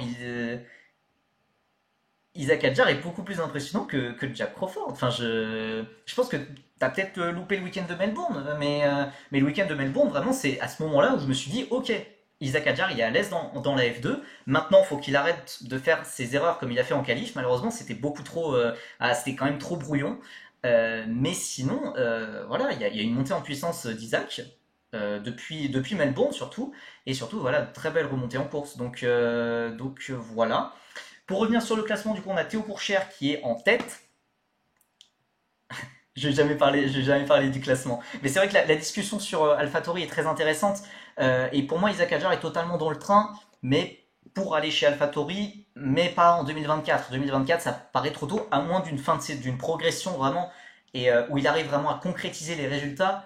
Euh, il n'y a pas besoin qu'il gagne le titre, par exemple, mais c'est vrai que si par exemple il finit meilleur pilote Red Bull, ça sera Isaac Hadjar qui est en F1. Mais c'est vrai que le plus raisonnable paraît de faire peut-être 2 ans, 2 ans en F2, et voilà. Je pense pas que l'impulsion de Laurent Mekies va changer grand-chose. Je pense qu'on est à un niveau assez professionnel quand même en F1, et que Laurent Mekies, il va pas être là en mode je suis français, Isaac, t'es français? Allez, viens mon copain. Je pense pas. Et oui, Lawson est meilleur que Hadjar actuellement. Il a beaucoup plus d'expérience, il est plus âgé, c'est juste normal. Bah, Tsunoda, il va pas se faire virer maintenant, puisque c'est vraiment le leader incontesté d'AlphaTauri. Mais à la fin de l'année, on va arriver à la fin du fameux cycle de 3 ans qui est voulu par Franz Tost. Alors évidemment, Franz Tost ne sera plus à la tête de l'équipe. Euh, et il faut voir exactement, c'est vrai, ce que va demander Laurent Mekies. Est-ce qu'il va vouloir quand même un pilote leader qui serait Yuki Tsunoda? Mais est-ce que vraiment Tsunoda a ses épaules de leader? Alors, il y a une grosse progression. Il y a une grosse progression, mais Tsunoda lui-même le dit qu'il n'a pas envie d'être leader d'une équipe, il ne s'en sent pas capable, techniquement parlant en tout cas. Donc, ouais, ouais, chez les pistonnés, ouais, j'ai vu, Adjar, il a balancé normal que lui, il veut être en F1 en 2024. Évidemment, évidemment, et d'ailleurs, je suis totalement d'accord avec lui, il faut être en F1 le plus tôt possible. Ça doit toujours être l'objectif. Et je pense que c'est toujours possible, mais il va falloir un gros triple header pour commencer. Et voilà, et exactement, il doit se concentrer à faire moins d'erreurs. À Bakou, c'était malheureusement trop brouillon. Mais oui, pour moi, il est totalement encore dans la course pour un baquet. C'est pas le favori. Lawson est devant lui dans la hiérarchie. Iwasa, Auger aussi. Donc oui, va quand même falloir se battre. Mais c'est totalement possible. On parle. Est-ce qu'on ferme ce débat AlphaTauri, ce débat AlphaTauri? Mais c'est vrai que c'est intéressant toujours de voir, parce qu'au final, on regarde les formules de promotion aussi pour voir qui va monter en F1. Mais c'est vrai que là, le triple header qui arrive, ça va vraiment être super important, hein, ouais, puisque ça peut totalement changer le cours du championnat. Pour moi, Lawson arrive chez AlphaTauri après Spa, me dit Vettel Spin. Vraiment, j'ai envie d'être comme Helmut Marko, de garder mes deux yeux, mais d'attendre quelques grands prix pour voir ce que De Vries fait. Mais si c'est vrai que si c'est toujours le même niveau globalement, je suis totalement d'accord et on met Lawson dans la F1. Et oui, ça peut être bien. D'ailleurs, ça pourrait être intéressant de mettre Lawson dans la F1 après Spa. Et va y avoir un clash, un moment F1 Super Formula. Et on se rappelle que pour Pierre Gasly, quand il jouait le titre en Super Formula, il avait priorisé de jouer le titre en Super Formula plutôt que de faire le Grand Prix des États-Unis ou du Mexique ou quelque chose comme ça. Là encore, il y a ce clash F1 Super Formula pour la dernière manche. Je crois que c'est le Grand Prix du Mexique, justement, que Liam Lawson pourrait louper pour jouer le titre. Donc je sais pas. Vraiment, Pierre Gasly, il a commencé sa saison de F1 avant de finir. Il a commencé sa carrière en F1 avant de finir la Super Formula. Donc faire les deux à la fois, c'est totalement possible. C'est totalement possible. Et d'ailleurs, je peux totalement voir par exemple, Liam Lawson commençait sa saison de F1 à Spa. Pour le Grand Prix du Mexique, il part au Japon faire la Super Formula. Et à ce moment-là, il teste un rookie. Il teste un rookie style Iwasa, style Auger, style Adjar. Pour un Grand Prix, pour voir comment il s'adapte à la F1. Et ensuite, pour peut-être le mettre en 2024 à côté de Lawson, à la place de Tsunoda chez AlphaTauri. Ça peut être. Mais non, j'y crois pas pour Ricciardo chez AlphaTauri. Enfin, il a refusé As, c'est pas pour aller chez AlphaTauri. Enfin, après, s'il fait ça, je comprends vraiment pas son plan de carrière, hein, parce que, enfin, tu vas pas aller dans l'équipe B de Red Bull. Ouais, je comprendrais pas vraiment. Donc voilà, je pense que vraiment, Lawson a toutes ses chances et voilà, Isaac Hadjar aussi. Bon, bref, on ferme la parenthèse. On ferme la parenthèse AlphaTauri, qui était une énorme parenthèse.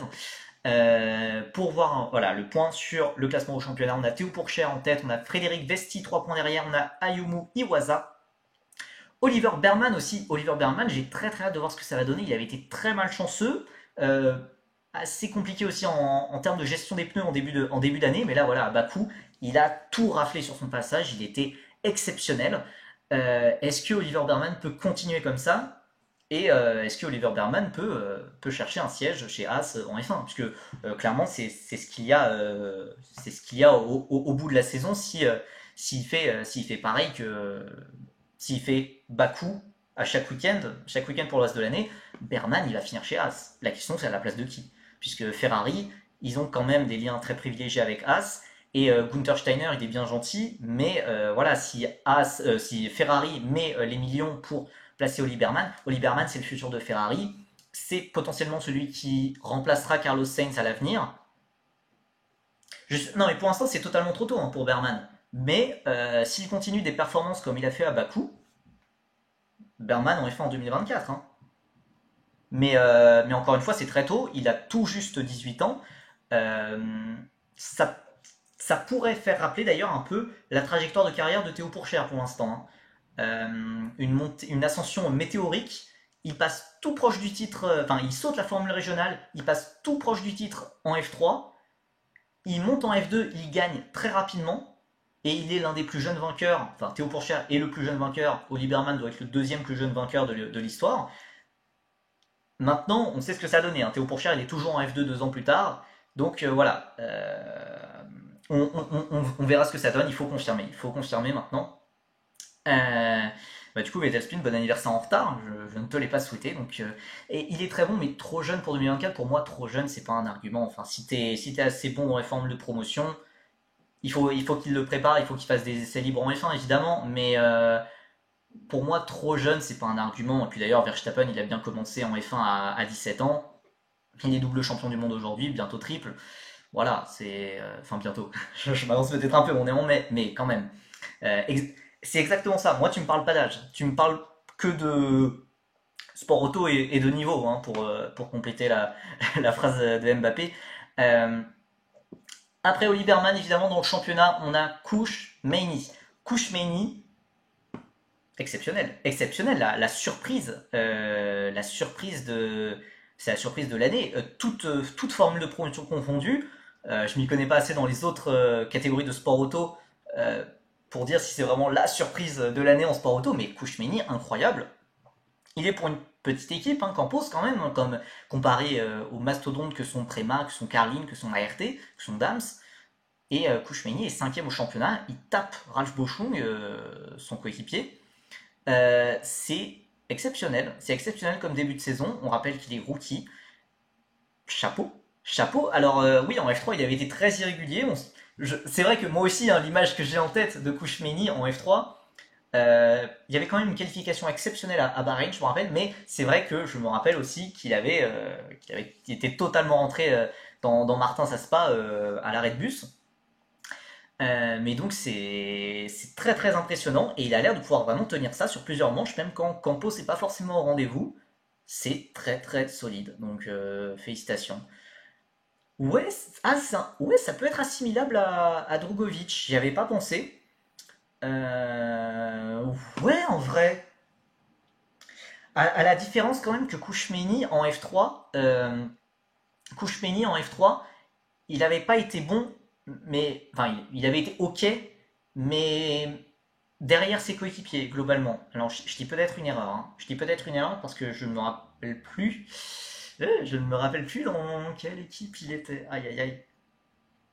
Mais j'avais l'impression qu'il était quand même derrière ou même niveau que ses coéquipiers, alors que Drugovic en F3, il était chez Carlin, ça s'était mal passé, il avait fini genre 16ème de F3, mais il avait tapé ses coéquipiers.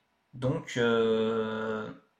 voilà, c'est toujours à pondérer. Par exemple, comme quand Yuki Tsunoda fait 9ème de F3, on se dit ok, ok, enfin ça va, hein, tranquille. Mais c'est avec Genzer. Faire 9ème de F3 avec Genzer, faut quand même avoir un sacré talent. C'est d'ailleurs pour ça qu'il avait été promu en F2 avec le succès qu'on connaît.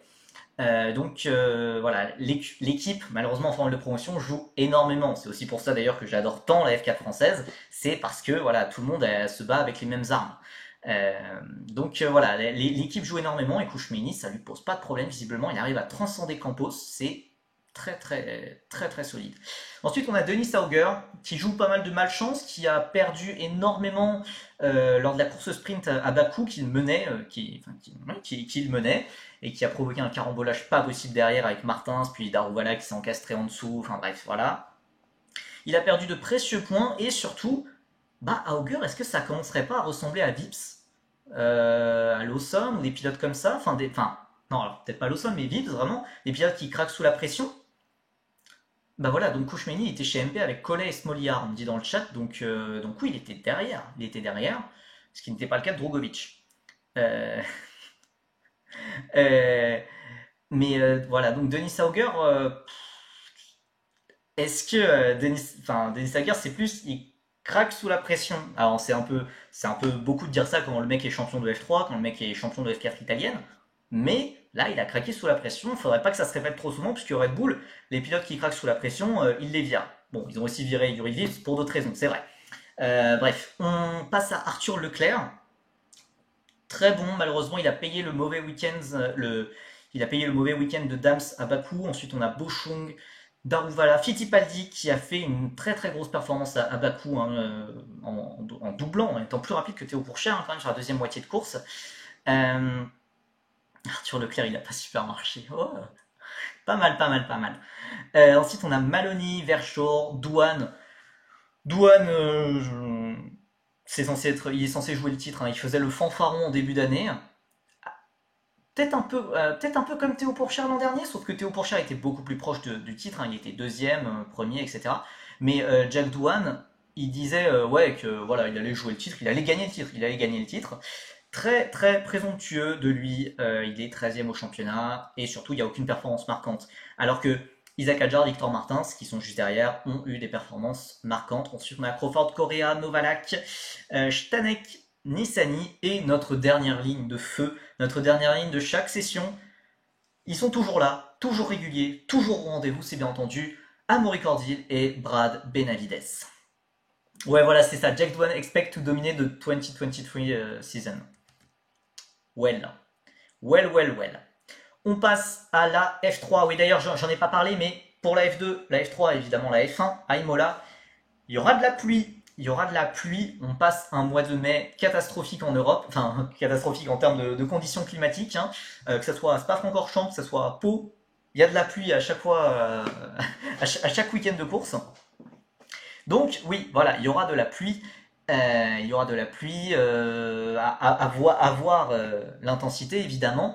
Il y en avait déjà eu l'an dernier, comme le prouvent les images avec c'était Victor Martins à l'époque. Maintenant pour non, je refuse toujours de monter dans le train Oliver Goethe, car Oliver Goethe, déjà il vient de l'Euroformula, championnat que je n'apprécie hier, mais aussi il est coéquipier de Gabriel Bortoleto, et Gabriel Bortoleto c'est lui l'homme fort du championnat. Euh, Gabriel Emini qui gagne à domicile, ça serait beau quand même. Ça serait beau. J'y avais pas pensé, mais ouais, ça serait sympa. Hmm.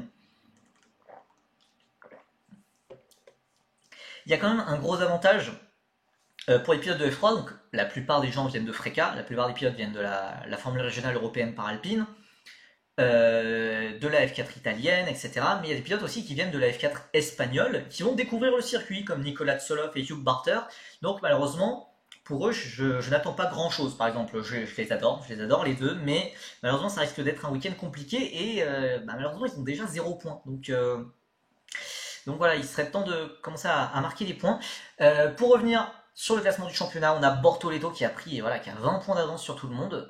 C'est lui, l'homme fort du championnat. C'est très très très solide. Protégé de Fernando Alonso, on le rappelle. Ensuite, on a Gregor Sossi, Dino Beganovic, Gabriel Imini qui nous rappellent les plus belles heures de ces 2 dernières années de Freca. Pepe Marti. Ensuite, on a Oliver Goethe, Paul Aron, Zach O'Sullivan que j'attendais beaucoup plus haut, je dois dire. Pour l'instant, il me déçoit un peu. Mais encore une fois, j'ai pas tellement envie de m'attarder sur le championnat car on a eu que 2 manches, on a eu que 4 courses. Euh, on pouvait vraiment faire un point du championnat pour la F2. Là, pour la F3, c'est dur de juger des gens sur juste 4 courses quand même.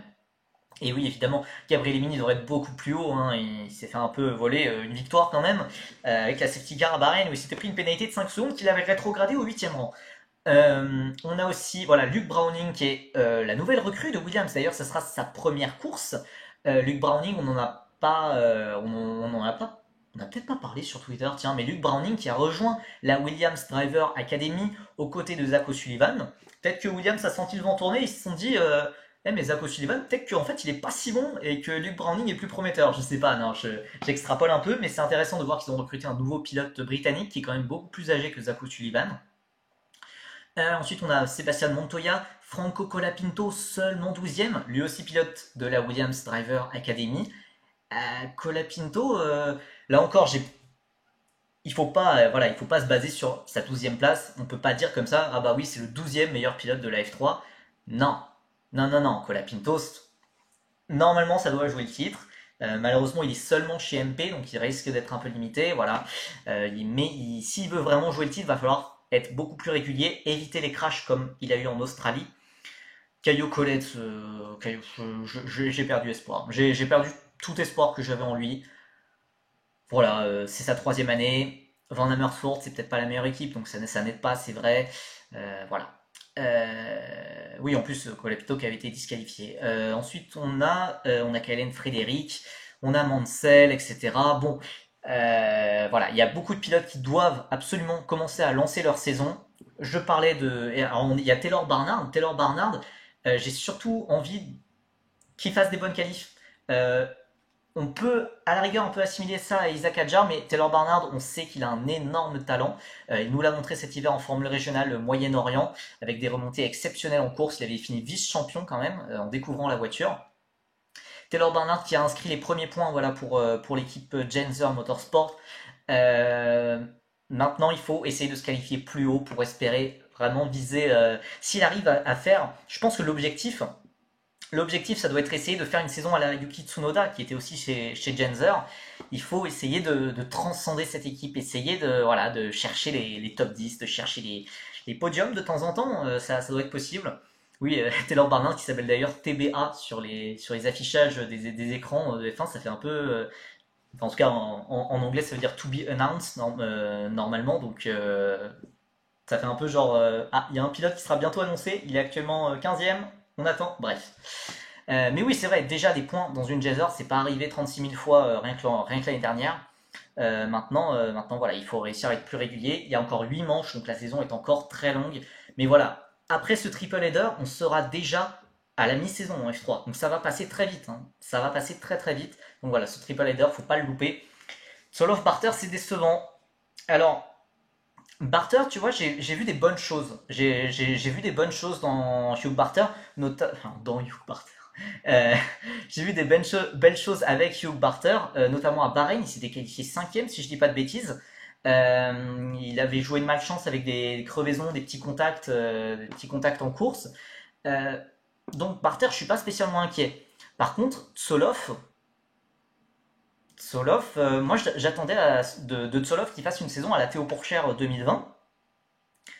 Euh, Théo Pourchaire 2020 en mode qu'il fasse vice-champion, qu'il se batte pour le titre. Mais arrêtez, oh, non, ça se dit, non, j'ai vu de belles choses. Ouais, de belles choses. Non. Ouais, non, ça se dit peut-être pas trop. Ça se dit peut-être pas trop. Bon, et vous avez compris, vous avez compris. Bref. Dans Nicolas Tsoloff, bref. Pour Nicolas Tsoloff, c'est vrai que je suis un peu déçu parce qu'on l'a pas vraiment vu. On l'a pas vraiment vu. On l'a vu avec un accrochage avec Kylen Frédéric, son coéquipier. L'accrochage était de la faute de Kylen Frédéric. Mais sinon, Nicolas Tsoloff a été très discret. Alors, pas loin, hein, pas loin des autres, mais c'est vrai qu'il a fait ses 16 ans. Il a fait ses 21 courses de F4. Voilà, on sent qu'il est très inexpérimenté et qu'il a encore un peu de mal quand même. Il a encore un peu de mal. Pour Imola, il s'est préparé spécifiquement pour ce circuit, puisque comme je l'ai dit, c'est un circuit qu'il ne connaît pas. Et donc, il va devoir. Enfin, il a fait des journées d'essai spéciales dans des F4 ancienne génération, juste pour découvrir le circuit. Ça montre qu'il a énormément de budget quand même, Nicolas Tsoloff. Donc, soutenu par Alpine, soutenu par Alonso. Enfin, je veux dire, le gars a tellement de budget à dépenser qu'il peut faire des journées d'essai pour découvrir les circuits. Bref, il est quand même pas à plaindre, hein, le petit Nicolas Tsoloff. Mais il va falloir rapidement progresser. Il faut qu'il réagisse très rapidement sur ce triple header. Après, voilà, il est encore très jeune. Il a toute la vie devant lui. Peut-être pas quand même, mais voilà, faire une deuxième saison, même une troisième saison de F3, ça serait pas un drame au vu de son jeune âge et de son inexpérience. Et donc, eh bien, écoutez, sur ce, on va passer à la Freca. La Freca, eh ben, c'est encore pire que la F3, vu qu'il n'y a eu qu'une seule manche, il n'y a eu que deux courses qui étaient déjà à Imola. Cette fois, on va découvrir le circuit de Barcelone. Alors, le découvrir, hein, enfin, en tout cas, les pilotes ne le découvriront même pas, vu qu'ils l'ont déjà découvert, ils ont déjà appréhendé le circuit catalan lors des essais de pré-saison. J'ai pas parlé de Piotr Wisnicki, désolé. J'ai pas parlé de Tommy Smith non plus. J'ai pas parlé de légendes de la F3 qui égayent nos week-ends avec leur sortie de piste, leur lenteur et tout ça, tout ça. Mais c'est vrai, non, je n'en ai pas parlé. Notons que d'ailleurs, j'en ai pas parlé, mais Sophia Flörsch, certes elle est 25e, mais elle bat ses coéquipiers. Elle bat ses coéquipiers chez PHM, c'est peut-être pas le plus haut niveau, mais elle bat Roberto Faria, qui n'est pas le premier venu quand même, qui était cinquième de F3 britannique. C'est pas dégueulasse, voilà. Et c'est une très bonne question dont je n'ai pas la réponse car malheureusement j'ai pas assez bien préparé ce live visiblement. Je me suis posé la question il y a genre vraiment une minute. Barcelone sans la chicane ou pas? Écoute, je vais essayer de voir ça. Je vais essayer de trouver ça, mais je pense que les documents de pré-course ne sont pas encore sortis vu que bah, on est lundi, l'air de rien. Mais logiquement, la F1 Academy, je suis quasiment sûr que c'est sans la chicane, puisque la F1 Academy avait dit que ça serait sans la chicane. Et la F1 Academy se tient ce week-end sur le circuit de Barcelone, donc en même temps que la Freca. Enfin, en même temps, au même week-end, quoi, vous avez compris.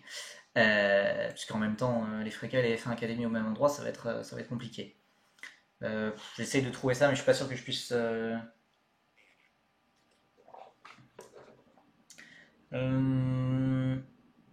Ah, bah, alors, sur le site officiel de la Freca, pour l'instant, il y aurait encore la chicane. Ce serait un peu dommage. Ça serait un peu dommage, mais je pense que c'est un truc générique. Genre, je pense que c'est vraiment pas à jour, hein.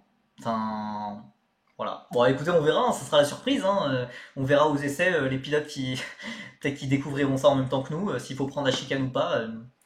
Si on voit Si on voit par exemple Giovanni Maschio de Monolight coller 5 secondes à tout le monde, on saura que lui a pris la chicane et pas les autres. Mais, mais sinon, voilà. Sinon, il y a eu des belles surprises quand même lors du premier round à Imola. C'est sur YouTube l'Africa, ouais, tout est sur YouTube. Qualif et course. D'ailleurs, j'ai mis tous les horaires F2, F3, Africa, j'ai tout mis à la fin du live. Moi, ce qui m'intéresse surtout, c'est de voir si Martinus Stenson peut confirmer, car on rappelle que c'est tout simplement le leader du championnat. Il est rookie et c'est le leader du championnat. Il est chez Air Race, il est norvégien et si tout se passe bien, normalement, je l'interview demain. Donc, un article sur lui devrait arriver sur feederseries.net durant la semaine. Mais donc voilà, Martinus Stenson qui a été vraiment la surprise, qui a été pas dominant vraiment, puisque voilà, il s'est vraiment battu avec Havercourt, avec les Préma d'Antonelli, Camara, etc. Mais voilà, il a été régulier, il a réussi à éviter les ennuis, à éviter le problème mécanique aussi. Mais donc voilà, il est le leader du championnat et faut voir si Imola c'était pas juste une chance comme ça, la chance du débutant comme on dit. Mais voilà, c'est très intéressant de voir ça. Ensuite, on a Havercourt, Andrea Kimi Antonelli, malheureusement qui paye son problème mécanique en course 2. Il n'avait pas pris le départ. Alors il était parti quelques tours après. Non, je crois qu'il a même pas quitté la voie des stands. Il a même pas quitté la voie des stands. Et d'ailleurs, Andrea Kimi Antonelli, d'ailleurs, qui sort tout juste, c'est vrai, tu fais bien de le préciser, Vettel d'une victoire en GT3 Italie.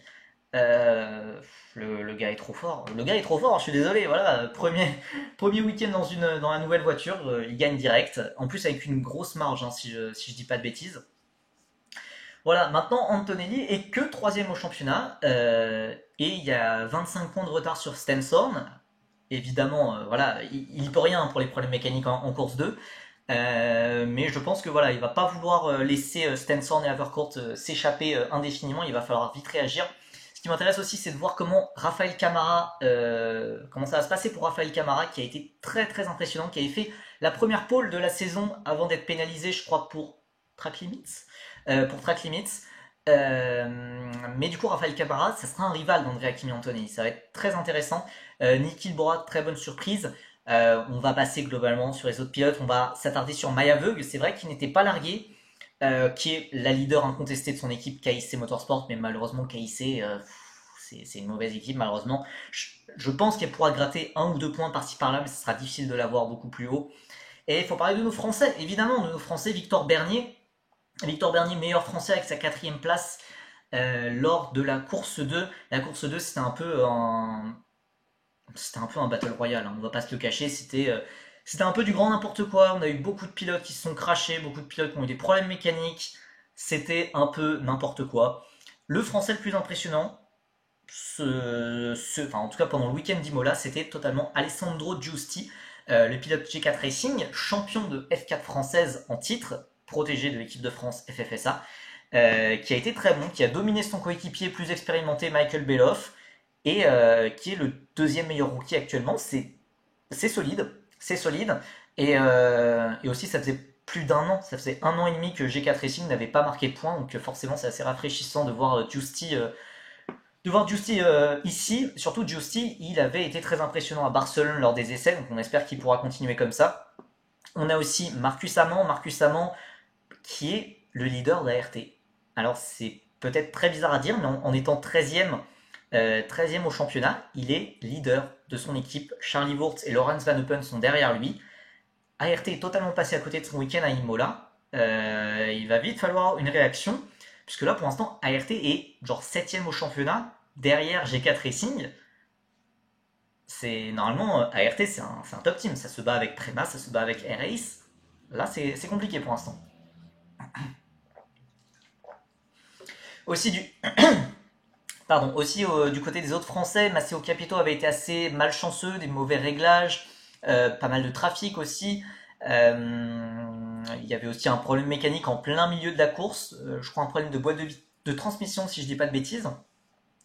Ça avait été assez compliqué. Il y a Owen Tangavelou malheureusement qui jouait le top 10, qui jouait même le top 5, voire le podium, et qui malheureusement s'est accroché. Et du coup a fini les deux courses hors des points, c'est vraiment assez dommage. Sami Mektounif aussi qui normalement aurait dû marquer les points, mais qui a été pénalisé après course pour départ volé.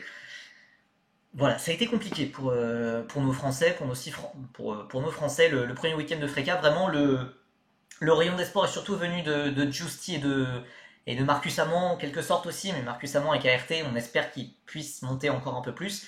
Mais vraiment, Giusti était le pilote le plus impressionnant côté français au vu de son équipe. Victor Bernier, l'air de rien, il a 12 points. Donc il a bien lancé sa saison, mais il faut être plus régulier, surtout en qualification, c'est là où ça va être important, il va falloir être vraiment décisif et se qualifier dans les 5 premiers du groupe pour être dans les 10 premiers de la qualification. Voilà, ça va être très important ça. Ensuite, on a la F1 Academy, on va passer rapidement, mais voilà, il y a un duo qui s'est détaché en tête du championnat, c'est Marta Garcia et Hamda Al-Koubessi. Hamda Al-Koubessi, qui on rappelle, s'était blessée en F4 Emirati pendant l'hiver. Elle était censée louper les deux premières manches de la saison au moins. Résultat, elle est deuxième. Elle est deuxième avec une victoire, 3 podiums. Et bah, c'est très impressionnant quand même, enfin, comme rédemption en tout cas après sa blessure au poignet. Voilà, on a ensuite Nerea Marti, Lena Buller, Anna Alcoubessi, Bianca Bustamante. Il faut descendre au 7e rang pour voir l'ultra favorite au titre, Abby Pooling, qui est passé à côté de ses deux premiers week-ends. Alors le premier week-end, il y avait l'excuse de la disqualification en qualification qui avait fait partir des dernières positions. À Barcelone, il n'y a pas vraiment eu cette excuse. Donc voilà. Lola Lorenfoss, c'est pour l'instant 12e. Il va falloir concrétiser ce qu'on voit en essai, puisque en essai, elle et Lena Buller sont genre toujours dans le top 5, top 6 à la rigueur. Et malheureusement, pour l'instant, sur les week-ends de course, c'est compliqué de concrétiser pour Lola. Donc on espère que ça va bien se passer là sur le circuit de Barcelone. Ensuite, on passe aux horaires, évidemment. Vous pouvez screen, vous pouvez Maïté Caceres, c'est toujours une F5 danoise. Non, Maïté Caceres, ouais, c'est toujours. Elle est censée avoir la même voiture, mais c'est toujours très compliqué. Elle se prend une pilule par Lola. Donc, bon, c'est déjà ça. Lola domine très facilement sa coéquipière Maïté Caceres. Maintenant, si elle pouvait réduire le gap avec Nerea Marti qui a plus d'expérience, ça serait top. Voilà, vous avez les horaires des week-ends de F3, F2, Freka, F1 Academy. J'ai pas mis les essais de Freka qui sont le vendredi après-midi si je dis pas de bêtises. Euh, voilà. Donc vous pouvez screen. En plus de ça, vous pouvez rajouter, puisque je pense que la majorité des gens qui regardent les formules de promotion, qui regardent les lives, regardent aussi la Formule 1. Vous pouvez aussi rajouter le samedi à 16h les qualifications du Formula One Qatar Airways Grand Prix del Made in Italy et dell'Emilia Romagna. Je crois que j'ai tout bon. J'ai réussi à avoir le nom complet. Donc samedi à 16h les qualifs de Imola, du Grand Prix d'Imola. Et dimanche à 15h le Grand Prix de Formule 1. Donc voilà, ce nom à rallonge qui fait rire, c'est pas très. Puis surtout quelque chose qui s'appelle Qatar Airways, et juste après tu dis Made in Italy. Bizarre. Bizarre. Et on finit avec cette dernière page sur le karting, car il y a le championnat d'Europe de karting en République tchèque à Trinec, je sais pas exactement comment on le dit, mais c'est en Tchéquie. On a notamment il y a les débuts du FIA Academy Trophy. Pour faire simple, c'est un peu une sorte de coupe des nations de karting, et un peu comme la F4 française, tous les pilotes ont le même kart, ont le même matériel, même châssis, même moteur, même pneu, etc. Euh, Merci beaucoup Anna Honner pour le raid avec 123 personnes. Malheureusement, on arrive vraiment tout à la fin. On arrive tout à la fin aussi. Merci Elmoutar pour le follow. Medu Ramilab 15 pour le follow. Donc on a les débuts du FIA Academy Trophy avec Lisa Billard, la représentante française, qui est actuellement leader du championnat de France FFSA Junior de karting. On sait qu'elle est protégée par Alpine, comme Anna d'ailleurs. Elle est protégée d'Alpine dans le programme Race Her. Lisa Billard, 13 ans, et qui elle n'est pas tenante du titre, évidemment, mais la France est tenante du titre, vu que l'année dernière, c'est Arthur Dorisson, 14 ans, qui s'était imposé d'ailleurs au Mans. L'Academy Trophy, ça se passe en 3 manches. Ce week-end, c'est la première, du coup, en Tchéquie. Voilà, donc Lisa Billard qui arborera le numéro 501. Donc voilà, elle sera tenante du titre. Oui, normalement, c'est retransmis sur YouTube. C'est retransmis sur YouTube. Si c'est pas le cas, je mettrai un lien. Je mettrai un lien. Donc on verra ce que ça donne pour Lisa Billard, qui a un début de saison très très intéressant sur la scène nationale. Comme je l'ai dit, elle mène le championnat de France. Sur la scène internationale, c'est plus compliqué, puisque malheureusement, elle est engagée dans des championnats où elle est engagée en. Il y a son père, un mécano, et c'est globalement tout. Malheureusement, elle n'est pas engagée dans une équipe internationale, donc elle n'a pas le même matériel, pas la même préparation, donc c'est plus compliqué. Là, il n'y aura pas cette excuse dans l'Academy Trophy, qui est voilà, une sorte de Coupe des Nations qu'ont remporté de très très grands pilotes comme Charles Leclerc par exemple en 2011. Voilà, côté français, on avait eu Antoine Hubert qui avait été deuxième en 2010, on avait eu Matteo Capietto, deuxième en 2020, et donc Arthur Dorisson qui est le tenant du titre et qui fera ses débuts en F4 française l'année prochaine. D'ailleurs, Lisa Billard, petite info, mais voilà, Lisa Billard devrait faire ses débuts en F4 française en fin 2024, dès qu'elle aura les 15 ans réglementaires, puisqu'elle est née en septembre 2009. Ça ne nous rajeunit pas quand même. Aussi, on aura les qui représentent la Belgique. Ouais.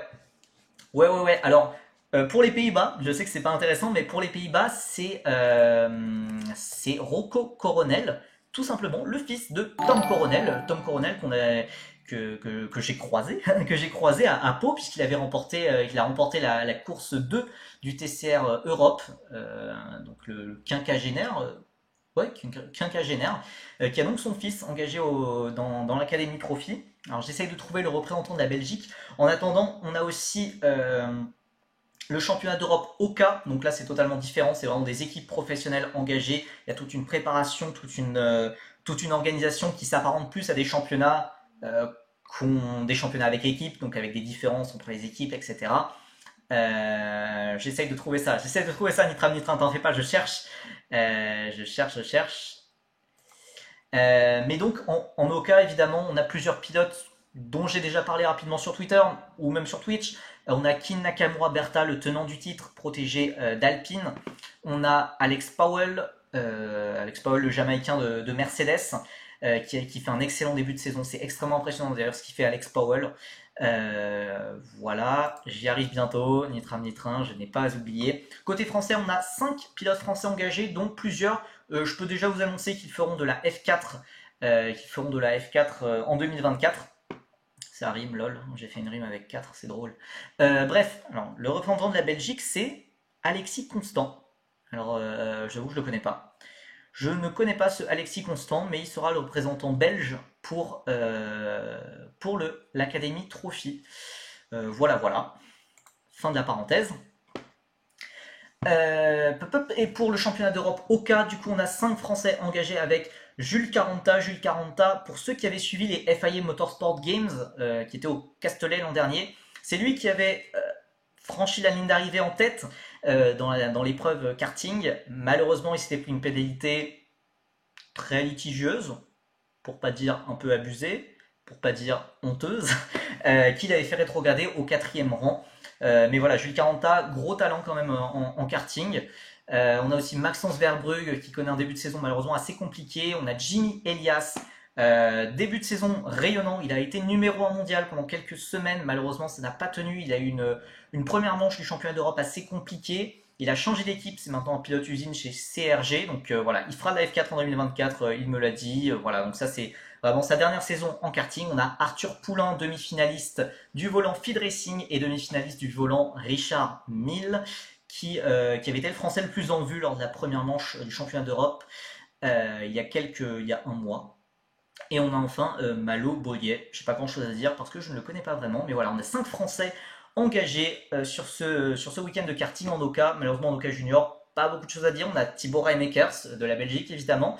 Mais sinon, côté français, c'est plus compliqué. Et voilà, ça ne devrait pas jouer devant, malheureusement. Et écoutez, nous avons fini ce petit diapo de présentation. Je vous remets les horaires quand même, les horaires de ce week-end très très chargé côté formule de promotion avec F2, F3, Freca, F1 Academy. J'ai pas tout mis puisque je me suis dit la F4 mexicaine, est-ce que ça intéresse vraiment les gens? Pas sûr. La F4 chinoise non plus.